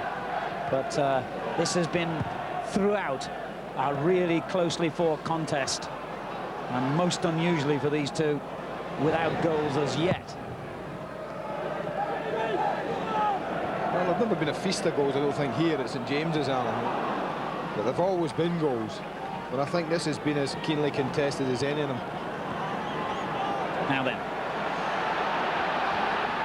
Owen. Leonardson in the middle, he couldn't quite pick him out, but Liverpool will settle for the corner. Yeah, they got a bit lucky, Michael Owen, because the pass got to him off the back of the defender. Liverpool have taken it already. Over Fowler's head. Ketspire just did enough.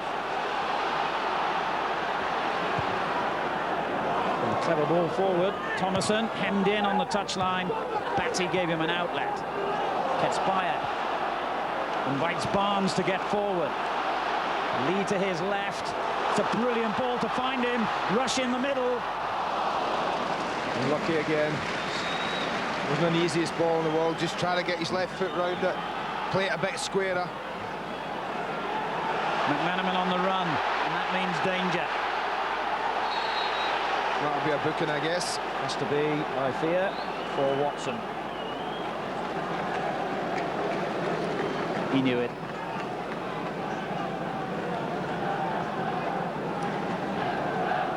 Quite how you do stop McManaman, I don't know, and they're going to have to think about it again here, but the referee says, hang on, you're not taking the free kick that quickly.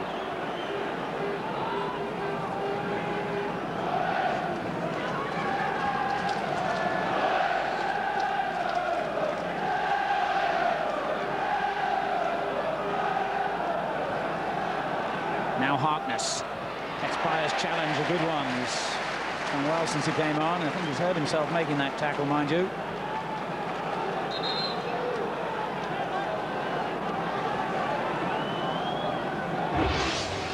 Well, he's holding the chest. I don't know. Well, he just overstretches. Certainly hurt himself, and Liverpool play on with it, and Hislop's got to catch that, and well, he's having a good enough night. You almost knew he would.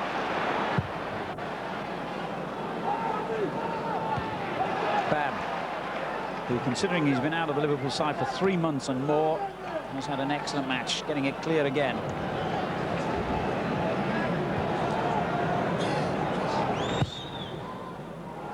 Hislop launches it, and Babb's there to win it again. Batty. Not much has passed him in the middle of the field. Beresford looking for Rush. Once again, it was Babb who headed it clear, but only as far as Ketspire. Barnes beaten by Fowler. McManaman. We're moving towards the final minute as Redknapp brings Liverpool forward. He's got Owen shouting for the ball down the middle. He didn't play the right one, and now Newcastle can hit Liverpool on the counter-attack here. Lee in possession for them. He just stumbled out of his feet, and David James almost got caught then by Rush. A late surge by Newcastle. Beresford for them.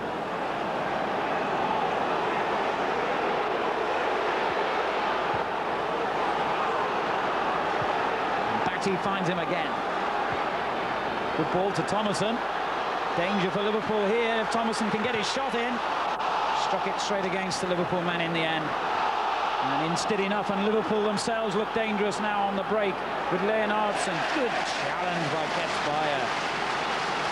You've got to take your hats off to the players, not for the quality at times, Alan, but the way that they've all worked, every single one of them. They couldn't have given any more. But they've got to, if someone's got to win it, Stoppage time approaches. Thomason peeling away to the left. Gets a good-looking ball in. Lee is in the middle.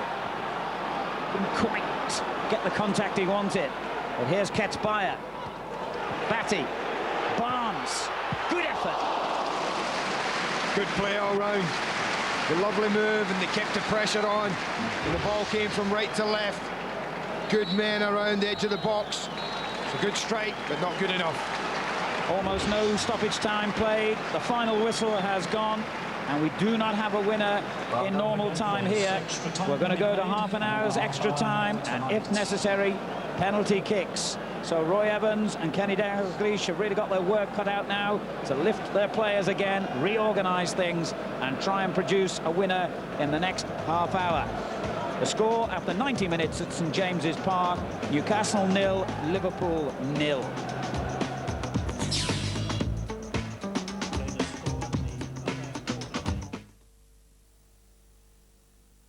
This is your mission, should you choose to accept it.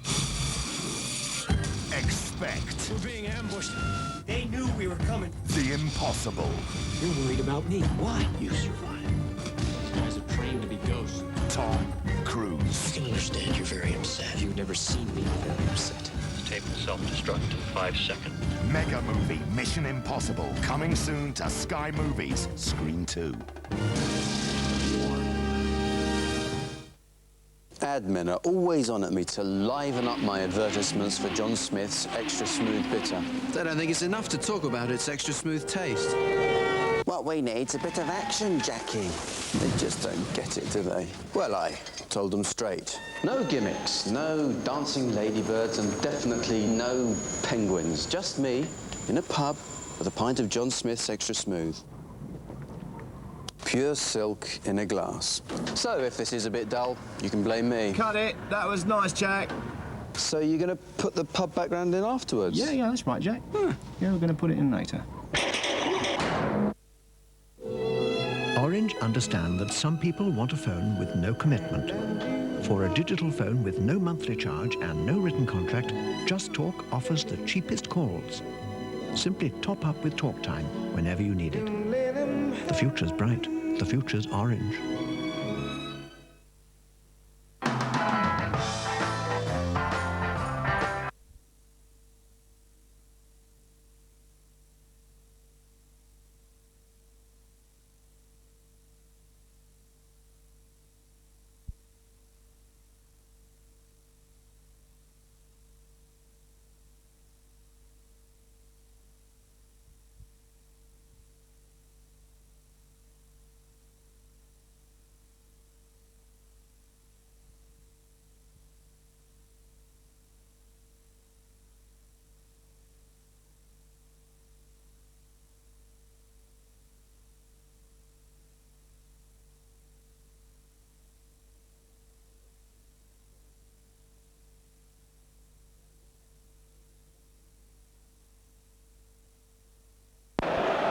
Watson coming forward. Ketsbaia has played well since his introduction at half-time.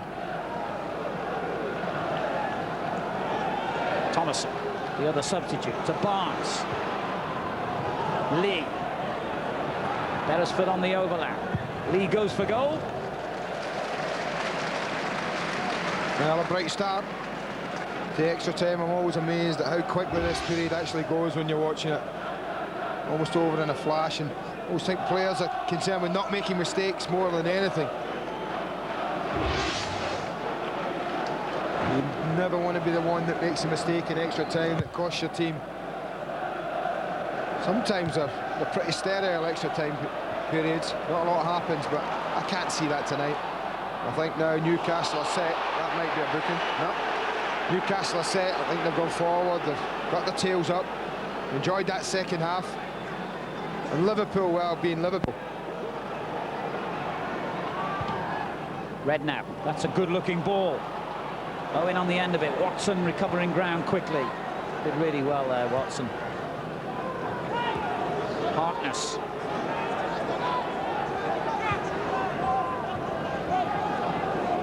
Redknapp thought about playing it out to McAteer on the right, and eventually does that.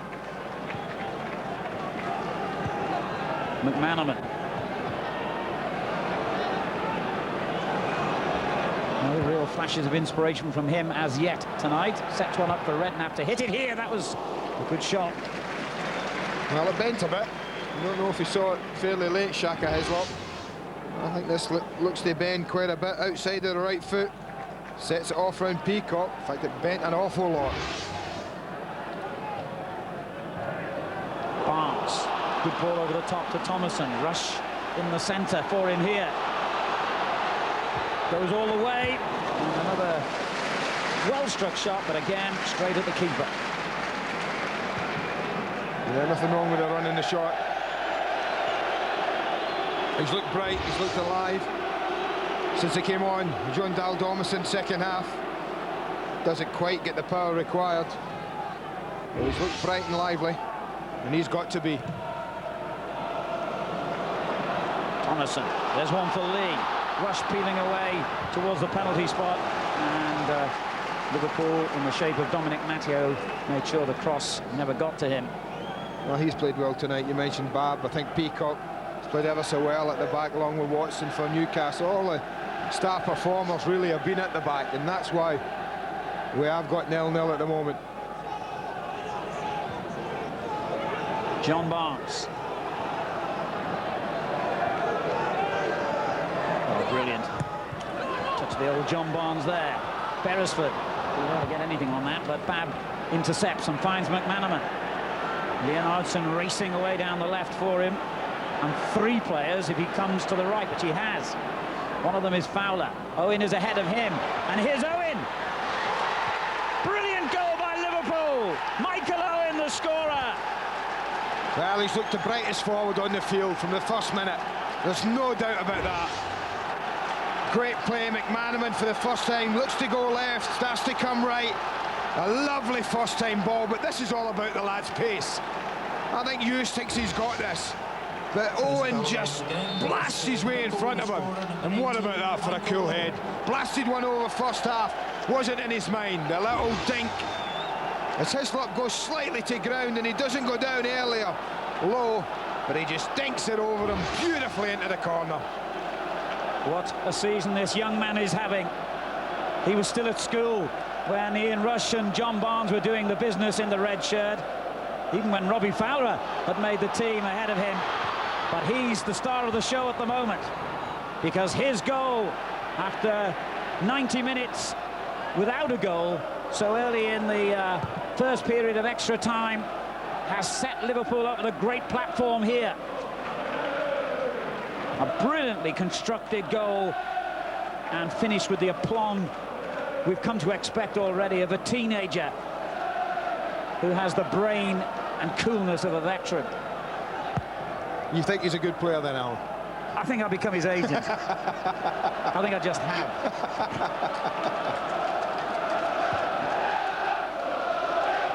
McAteer for Liverpool.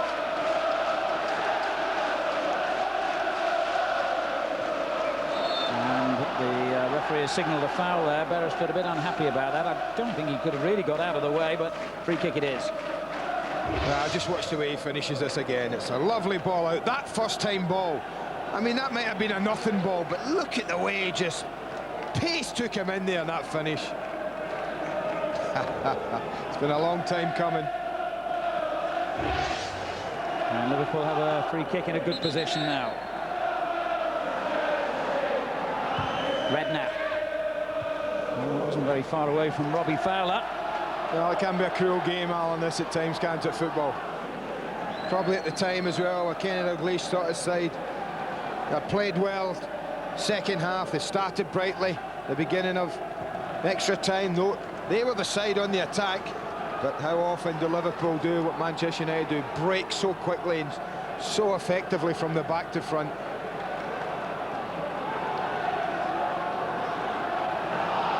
Rush trying to scramble clear of the challenge from Phil Babb, and in fact he's got a free kick. Barnes. Ketzbauer. And now Batty. Still plenty of time, obviously, for Newcastle to get level again here. Matty finding Ketspire. And Bab, the last line of defence for Liverpool again. Well, this is like the second half of the league match, Charles, when Liverpool now were camped in their own half, and Newcastle just bombarded them really without any success. Green rush the furthest forward. Tonneson onto the loose ball, but Liverpool defending again in numbers, and not very prettily, but very effectively. The onus all on Newcastle now. And Liverpool have the pace and the ability to hit them on the break without doubt as they take risks. They've got to. Lee to Barnes. Beresford. Here's Lee. Watson. Leonardson forcing him wide. And it came off Harkness. Or did it? No, it must have come off him because he's made sure it didn't go out. And that's brilliant play by Watson. That's a foul, though. Did so well there initially. We have a call for the grandfather of Dennis Moody from Fenham, a youngster. Yeah, he's a little unlucky. Great feet on the touchline, and that's an easy decision. The grandfather of Dennis Moody from Fenham. Yeah, you could almost hear the proverbial pin drop when Michael Owen scored that goal, and it's temporarily stunned the Newcastle fans. But they can quickly be brought to life if their players give them the inspiration they're looking for now. But at the moment, it's that handful of Liverpool fans making the noise. But that's the only thing I think that separated the teams, Al, in that respect, is that Liverpool have somebody like Kemp or Fowler, and Newcastle don't at the moment on the field. They don't have that cutting edge. There's 8 goals in 10 games now. The last 10 games, that is, for Owen. And Fowler going forward again for Liverpool here. And keeping possession well. Peacock finding Ketspire. Liverpool have a man down injured as Michael Owen as well. Counter-attack, yes, it's the scorer, Owen.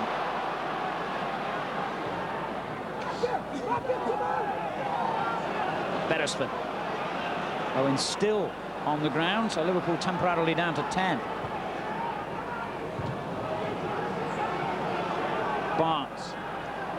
The referee's certainly not going to stop play after all this time, so Liverpool have to make do and mend for the moment. Barnes. Lee. Lost his man well here, Lee. And again. Done really well, Robert Lee. Needs some help now. Watson provides it. And after that long delay, Michael Owen can receive treatment.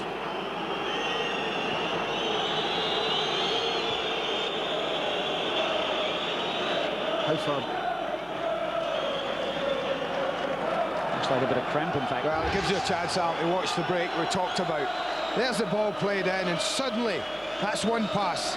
McManaman's away, and you think he's going to go left, left, left, but suddenly he pays a second pass. That's the third one, and they're through. 3 passes. Young Michael Owen does the rest. What a lovely break. Lovely break. His 11th goal in all so far this season. He scored a hat-trick, in fact, in the last round of the competition against Grimsby, his first senior hat-trick in his career. The first of many, I suspect.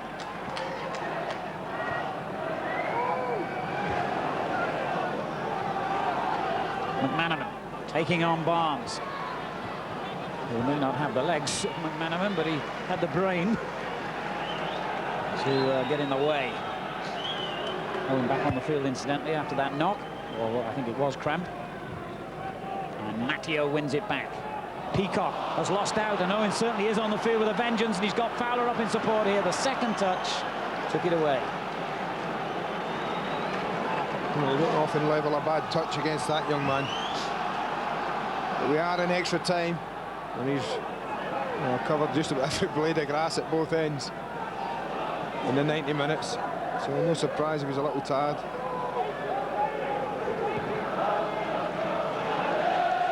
Beresford. Given away. Redknapp now for Liverpool.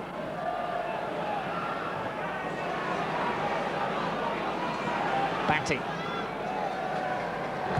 Ketspire with a loose ball, Leonardson onto it. Here's Fowler. Owen making the early run again. And it's another good ball by Fowler. They combine so well, these two. Well enough to keep a World Cup winner in Karl-Heinz Riedler on the substitutes bench. Ince. Redknapp. Again, Owen in a great position here. He's taken the defender away. And now Fowler with the shot. It's all over surely now for Newcastle. Fowler's goal gives Liverpool a 2-0 lead. You can't see the home team coming back from that. Well, that's a cutting edge again. They've both done it now. Jamie Redknapp does everything well. He makes good runs from Leonardson and Fowler. He just waits. Sucks in Alan Hughes, the defender. It just gives him a little bit too much room. Someone certainly Fowler's ability. One touch onto his right foot, and that's a lovely strike again across the goalkeeper. Really gives Hislop absolutely no chance. We just can't see a way back now for Newcastle. Goal number 12 of the season for Robbie Fowler, and his 19th in 23 ties in this competition. What a record. Well, it's almost as if every time Michael Owen catches him in his goals tally, Fowler feels, hold on a minute, I better assert my seniority here. And he nicks and gets his.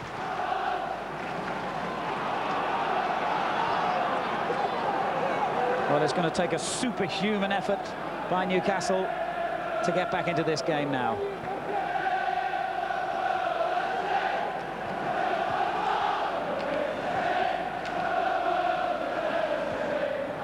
Watson out on the right.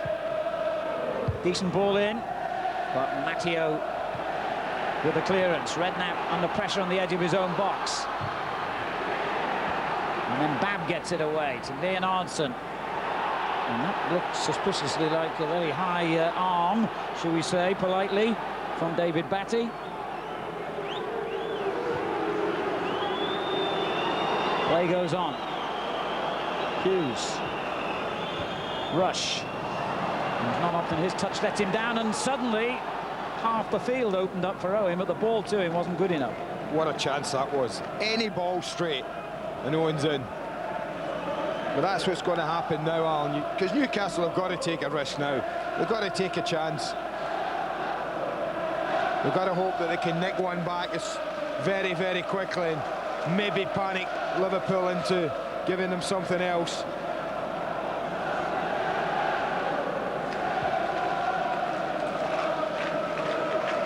McAteer, another one over the top, and Owen's there again. Hislop's got to come out.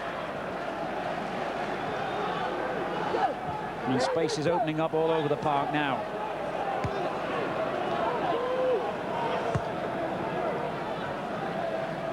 Watson, Ketspire outside him. He almost got trapped then.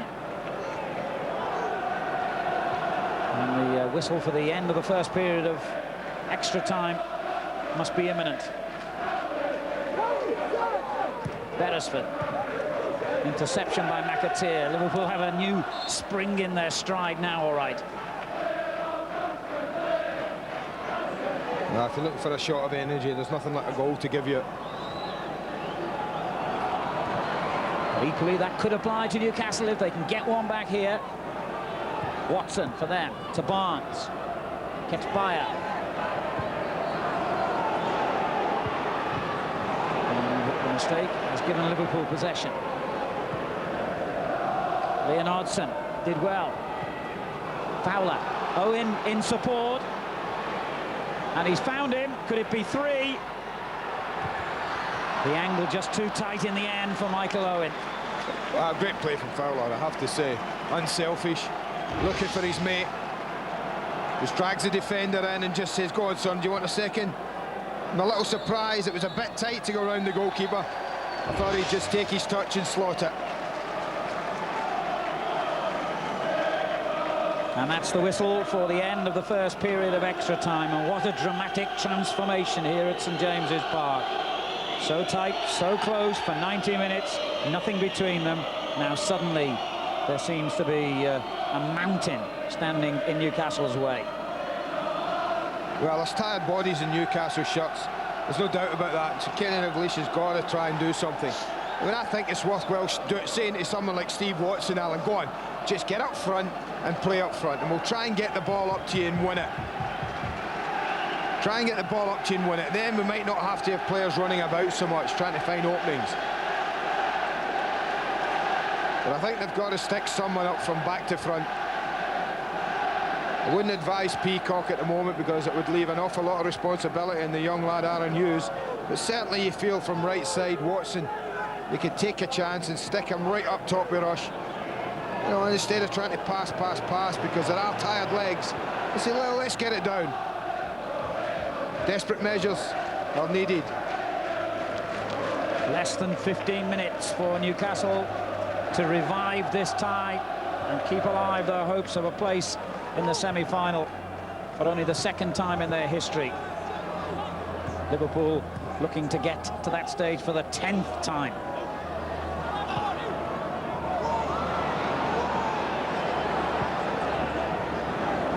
And they are very much in control. McManaman for them played his part in that opening goal, certainly. Harkness. McManaman calling for the ball, far edge of the box. Redknapp's picked him out beautifully. Owen is short here. Well, maybe that was the ball to play, but they'll still be hoping for a corner. Beresford denies that, but he's given it away to Owen. Oh, Leonardson almost got ahead on that.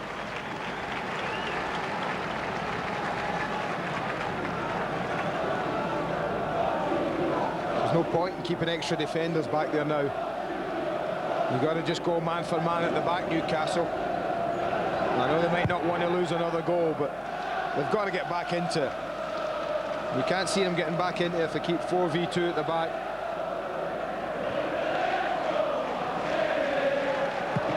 Well, this month is the 4th anniversary of Roy Evans taking over as Liverpool's manager after all those years, of course, on the coaching staff.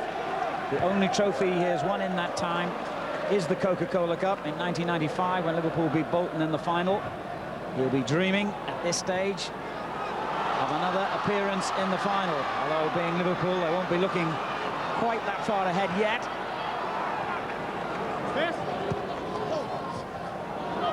The one down, Alan, I'm looking right along the halfway line, and there are 5 shots there against 2 reds. But at the moment, it's the 2 reds of Liverpool threatening, and Hughes did really well then. Very satisfactory full debut for the 18-year-old. No offside here, as Liverpool are expecting it. Rush peeling away into a good position in the middle, and there's danger here. Well, he must know, Thomason, that he ought to have done better then. Well, chances like that have been few and far between. That was another borderline offside decision. I think Rush might have been centrally, but Thomason's allowed to go. And when you think, after doing the difficult part, and that's opening Matteo up, you think, go and hit the target, son. That's a poor effort, I have to say. Well, what an injection of life that could have given Newcastle. At the moment, you feel the crowd has gone a little quiet. Their players certainly haven't given up on it, though. And Thomason takes them forward again. Back. Watson. And here's Ketsbaia. Barnes. Chip forward to Rush. Chance for Ian Rush here. Good save by David James from Lee. That's a great save from the keeper. Good strike from Lee. And this time Newcastle get a few more men forward into an attack. And that made the difference. Rush just wins the touch here. It's a lovely strike, but a super save from David James. Newcastle corner. Can they get a goal that would bring this place to life again here? Peacock got a head on it, and Ketsbaia will reach it.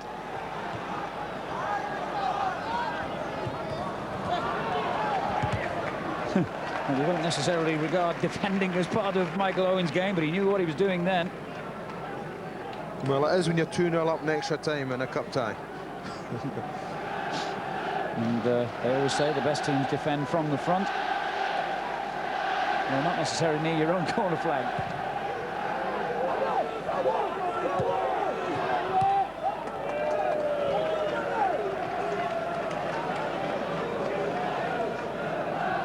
Well, in the early 80s, this was a competition that Liverpool regarded very much as virtually their own.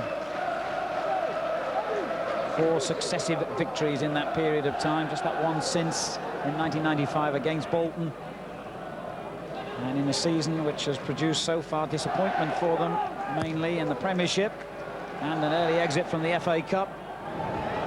It might provide them with another lifeline to glory. Islop with a good save again there. He's certainly one Newcastle player who's performed excellently tonight.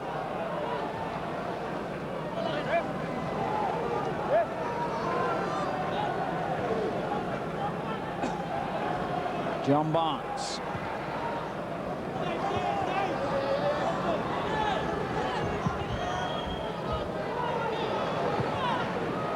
Spire hesitated, and that just gave Harkness the chance to come in on him. 10 minutes on the clock. Liverpool lead by 2-0. A place in the semi-finals beckons. But it only takes a few seconds to score a goal, and we might have a transformation if that can happen. Well, we would have certainly a finish. We'd all relish, that's a certainty. Barnes rushes offside, however. Just a word to Liverpool fans, if you'd like to stay around for a few minutes. I remember in the Anfield League clash last season, Liverpool seemed to be cruising to victory that night. Suddenly Newcastle got a rash of goals in a very short period of time, and Liverpool had to press the panic button big time, although Fowler did get them victory in the end. So there is a history of dramatic finishes between the two. Somehow you sense it's not going to happen this time. McManaman for Liverpool. Turn back to Redknapp. Ince. Possession's the name of the game now for Liverpool. Awfully difficult when you've put so much into the game as Newcastle have to chase it now, to be chasing the ball. Good play by Liverpool.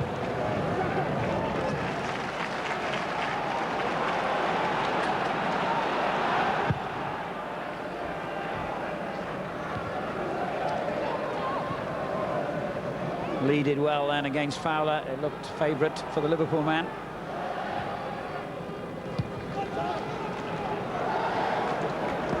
Now Steve McManaman. Well, this is one way of beating defenders. Yeah, they'll take that. Run it into the corner, get a throw in. Not in any hurry. He enjoyed it. And here he is again, trying to torment Beresford. And Liverpool expecting the whistle and getting it. Foul by Lee. Frustrating situation now for Newcastle as time ebbs away. Redknapp just got a wrap above the ankle by the looks of it. Okay, now I think the picture becomes clearer. Time for you to vote for man of the match. 0891 11 1101. That's 0891 11 1101.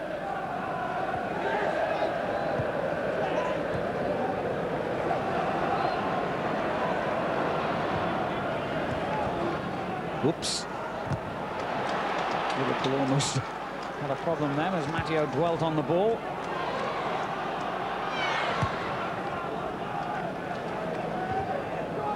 Gets Spire. And Watson's stronger than Leonardson then, but it's Babb to the rescue again. Peacock in a bit of trouble here against Fowler, but his strength and ability got him out of that problem. Hughes feeding Beresford. Thomason calls for the ball over the top, so does Lee, but I think it was Lee who strayed offside.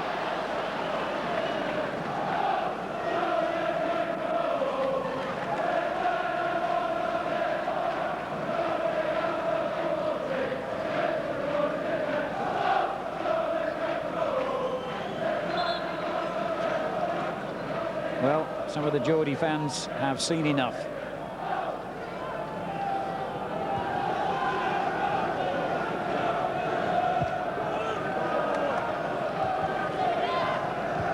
Watson's hardly put a foot wrong at the back tonight for Newcastle. Rush looking for Thomason. But again, Liverpool just closed the door tight. McManaman, 5 minutes to go now. What a run. Where does he get the energy? And he almost placed Fowler in another goal-scoring position.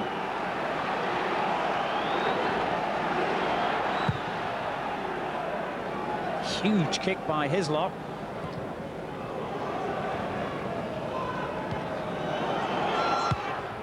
Well, David James has been criticised in the past for taking risks. He didn't then. That's a safe place.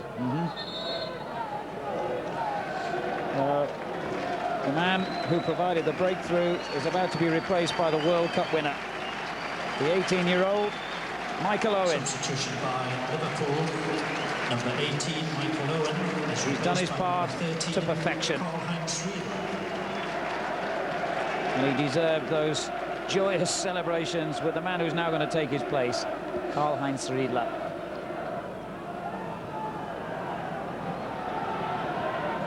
Here's Beresford tricking inside the defenders again. McAteer forcing him wide though, and winning the ball back.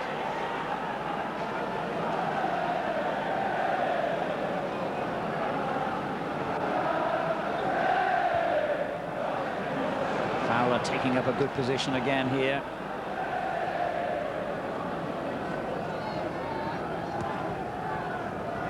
Ince. And it's the splendid Watson who tracked him all the way down that touchline.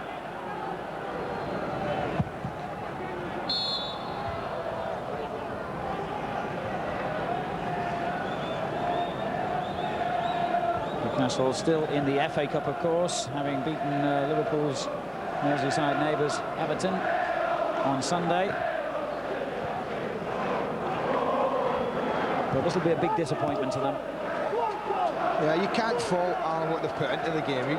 I don't think there's a player out there in black and white that could have put any more energy into the game, any more commitment into the game. But I think the thing that everyone thought they lacked is shown tonight. They do lack that cutting edge when it really matters, when they need it. And that's shown tonight. That's been a major difference. They haven't had a Fowler or an Owen on show tonight. Well, Liverpool's variation attack, their options they have when they go forward are far greater than Newcastle's at the moment.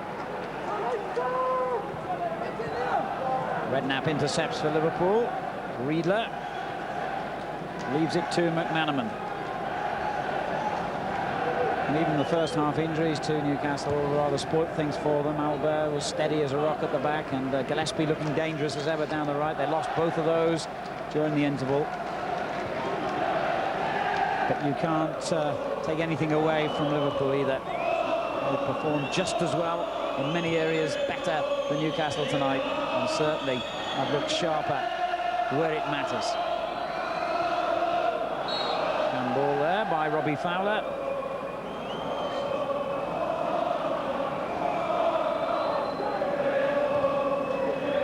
About to equal Aston Villa's record of a place in the semi-finals for the 10th time.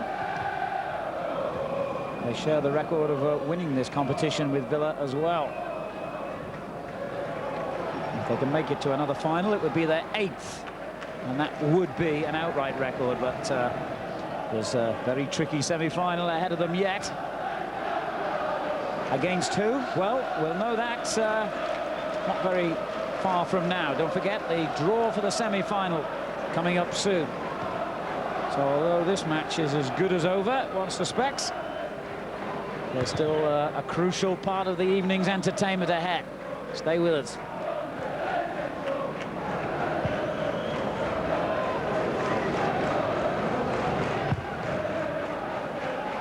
Good kick there by Hislop. Rush couldn't touch it on though to Thomason beside him. Well, there's an air of acceptance quite right on the pitch now from the players. The Newcastle shots. Rush went up to knock that one down, Alan. There was absolutely no one near him. They're put everything into it. They haven't got an ounce left. And Ian Rush unable to get, as yet, that goal that would have given him the outright scoring record in the competition. And that effort by Thomason, decent one, but always travelling over the bar. It's all over at St James's Park. As tight a contest as you're likely to see for 90 minutes, but then things really opened up in extra time. A glorious flowing movement by Liverpool. Robbie Fowler providing the final pass. Michael Owen providing the finish. And then, as usual, whatever he could do, Fowler wanted to emulate and did with his own goal that placed the tie beyond a tired-looking Newcastle in the end. But they can take a lot from this performance, the home team. As Andy was saying, it's difficult to fault them, really. They just didn't have the ammunition, the firepower up front that Owen and Fowler provided for Liverpool. Got in front of the defender, and you knew, they did, that he was going to finish. That was the breakthrough, and then Redknapp using his skill, picking out Fowler, and he doesn't miss many either, does he? Yes, they could start celebrating a place in the semi-final. And the band of travelling Liverpool fans here have got a long journey back to Merseyside, but a happy one. The first thing they'll do will be to rush to the bar. Scousers often do that. This time not just for a pint, but to find out who Liverpool will play in that two-leg semi-final. You'll find out too by staying tuned. But from St James's Park, we'll leave you with the final score after extra time. Newcastle United 0, Liverpool 2.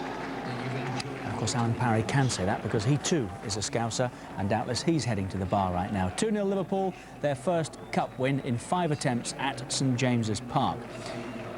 A lot of football coming up on Chelsea 2. They are just about to start taking penalties.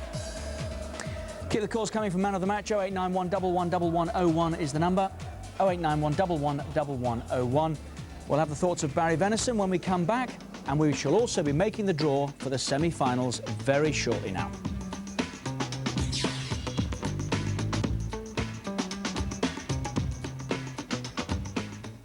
To be on a 21% Fowler, Hislop 15%, a 41% vote for young Owen, 23% the others. It's finished, remember, at Portman Road, 2-2 Ipswich and Chelsea.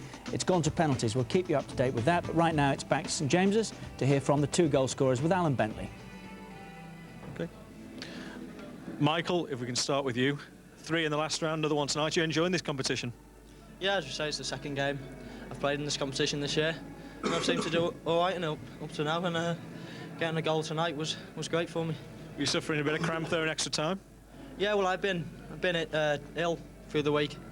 I don't know whether it was food poisoning or a virus, but I think that took a lot out of me, and I was feeling the effects later on.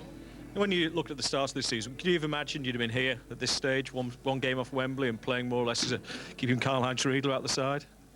No, I don't think I'd have dreamt of anything like this. I'd be hopeful of. I think I'd be hopeful of playing a few games this year, but to play as many as I have done and to have kept my place in the side's been brilliant. And Robbie, turning to you, if you can stop your coughing for a moment. I mean, you had a quiet game, but still there with a goal. Yeah, I mean, it's the way I've been playing lately. I've been diabolical, really. You know, I don't know what's been happening with me. So tonight, I mean, I've not had the best of games. I mean, I thought I've worked hard, and I've had a hand in the first goal. And Michael scored, and I've scored the second. So forwards go by goal. So it's pleasing to score a goal. Now, the defence took some stick after Coventry. Did the team in general feel they had to respond from numbers 1 to 11? Well, I mean, it's against Coventry. I mean, we were all poor. I mean, it's no good pointing fingers at certain players. I mean, the defence. Everyone on Saturday was poor. So I mean, it's nice to come to a place like Newcastle and get the win that we needed. Well, Michael's our man of the match, our Coca-Cola man of the match. Robbie, if you could present him. Yeah, from Michael. Cheers, Rob. Thank you. Thank you. Yes, that's the Coca-Cola Cup football CD player, and well done to Robert Hayes of Warrington, who gets the replica Michael Owen jersey. It's an honest assessment, I thought, from Robbie Fowler on his recent contribution, it would seem. Well, we've seen before at Arsenal, he's an honest man. He's an honest boy. But yeah, it is fair. He hasn't been playing particularly well, but his goal return has been very good. And he was quiet again tonight. He didn't have an impressive game, but he was there when it mattered. A very long 90 minutes, it would have to be said, but ultimately Liverpool found the breakthrough, which was into extra time. Not a great deal happening in the first 90 minutes. Newcastle, you sense, were prepared to sit, wait, break if they could, and take what they could get out of it. Liverpool had bigger ambitions, but for all that, they didn't set the place alight, did they? No, it was a bit of a dour game, and there was a couple of incidents early on. This is one of them where McAteer's knocked a couple of good balls in. Owen's got down the outside, skinned John Beresford, but it wasn't too exciting. And from the Newcastle's point of view, right from the beginning, minute 1, right up until the 108th minute, they didn't test Dave James. That was the first time he was tested. Incidentally, at Portman Road, they haven't yet started taking those penalties. It finished 2-2. They're about to start. At St James's Park, Liverpool won 2-0, so they go through with the current tournament favourites. That's Arsenal. And Middlesbrough, of course, last year's beaten finalists, they're already there.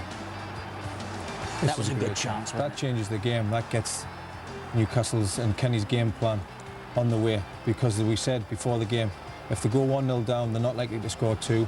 They have struggled to score goals. That goes in. They've got something to hang on to.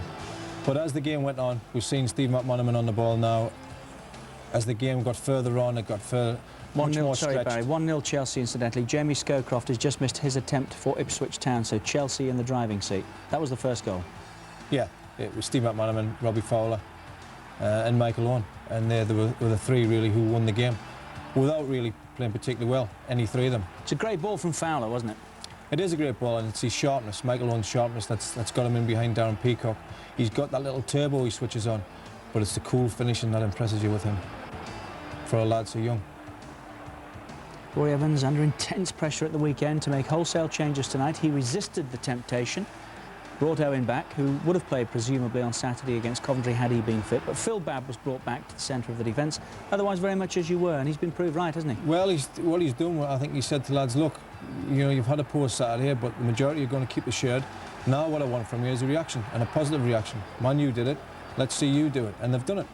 Without setting the place alight, they've gone away to Newcastle, not the easiest place to go, and they've got the result. Is the return of Alan Shearer all that's wrong with Newcastle? Well, there's a certain, you can see, there's a lack of belief. There's a lack of belief in the players that they're going to score as the game wears on. It seems by the lack of noise from the crowd, they're not too convinced what's going on. Yeah, it'll make a big difference. Psychologically, it'll make a big difference, but they're wrong to expect him to come back and, you know, and bring miracles with him. He's going to be ring rusty. He's not going to be the Alan Shearer that before he got injured. He might even pick up a couple of niggles, but it'll be... But there are problems elsewhere. Yeah. Had I offered it to you about 2 minutes ago?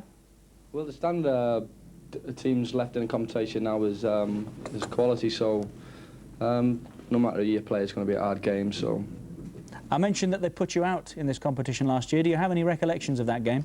Yeah, we got beat 2-1. That's all, is it? Yeah. We've got a chance to get our own back now. So. And this close to Wembley, you can almost sniff the atmosphere, can't you? Yeah, it's brilliant not to be so close to Wembley, considering the quality of teams left in it. I mean, people were saying, oh, we're not going to play our full-strength team, so to be this close and the quality of the sides that are left in it is quite good. Well, to the club's credit, Robbie and Roy Evans, I think you've been interested in this competition from the word go, haven't you? So you deserve to be this far. Good luck to you. Oh. Robbie, thanks for joining us. Cheers. Thank you. Robbie Fowler up there at St James's Park. That would be... And the prospects for 90-91 season must be bright as well.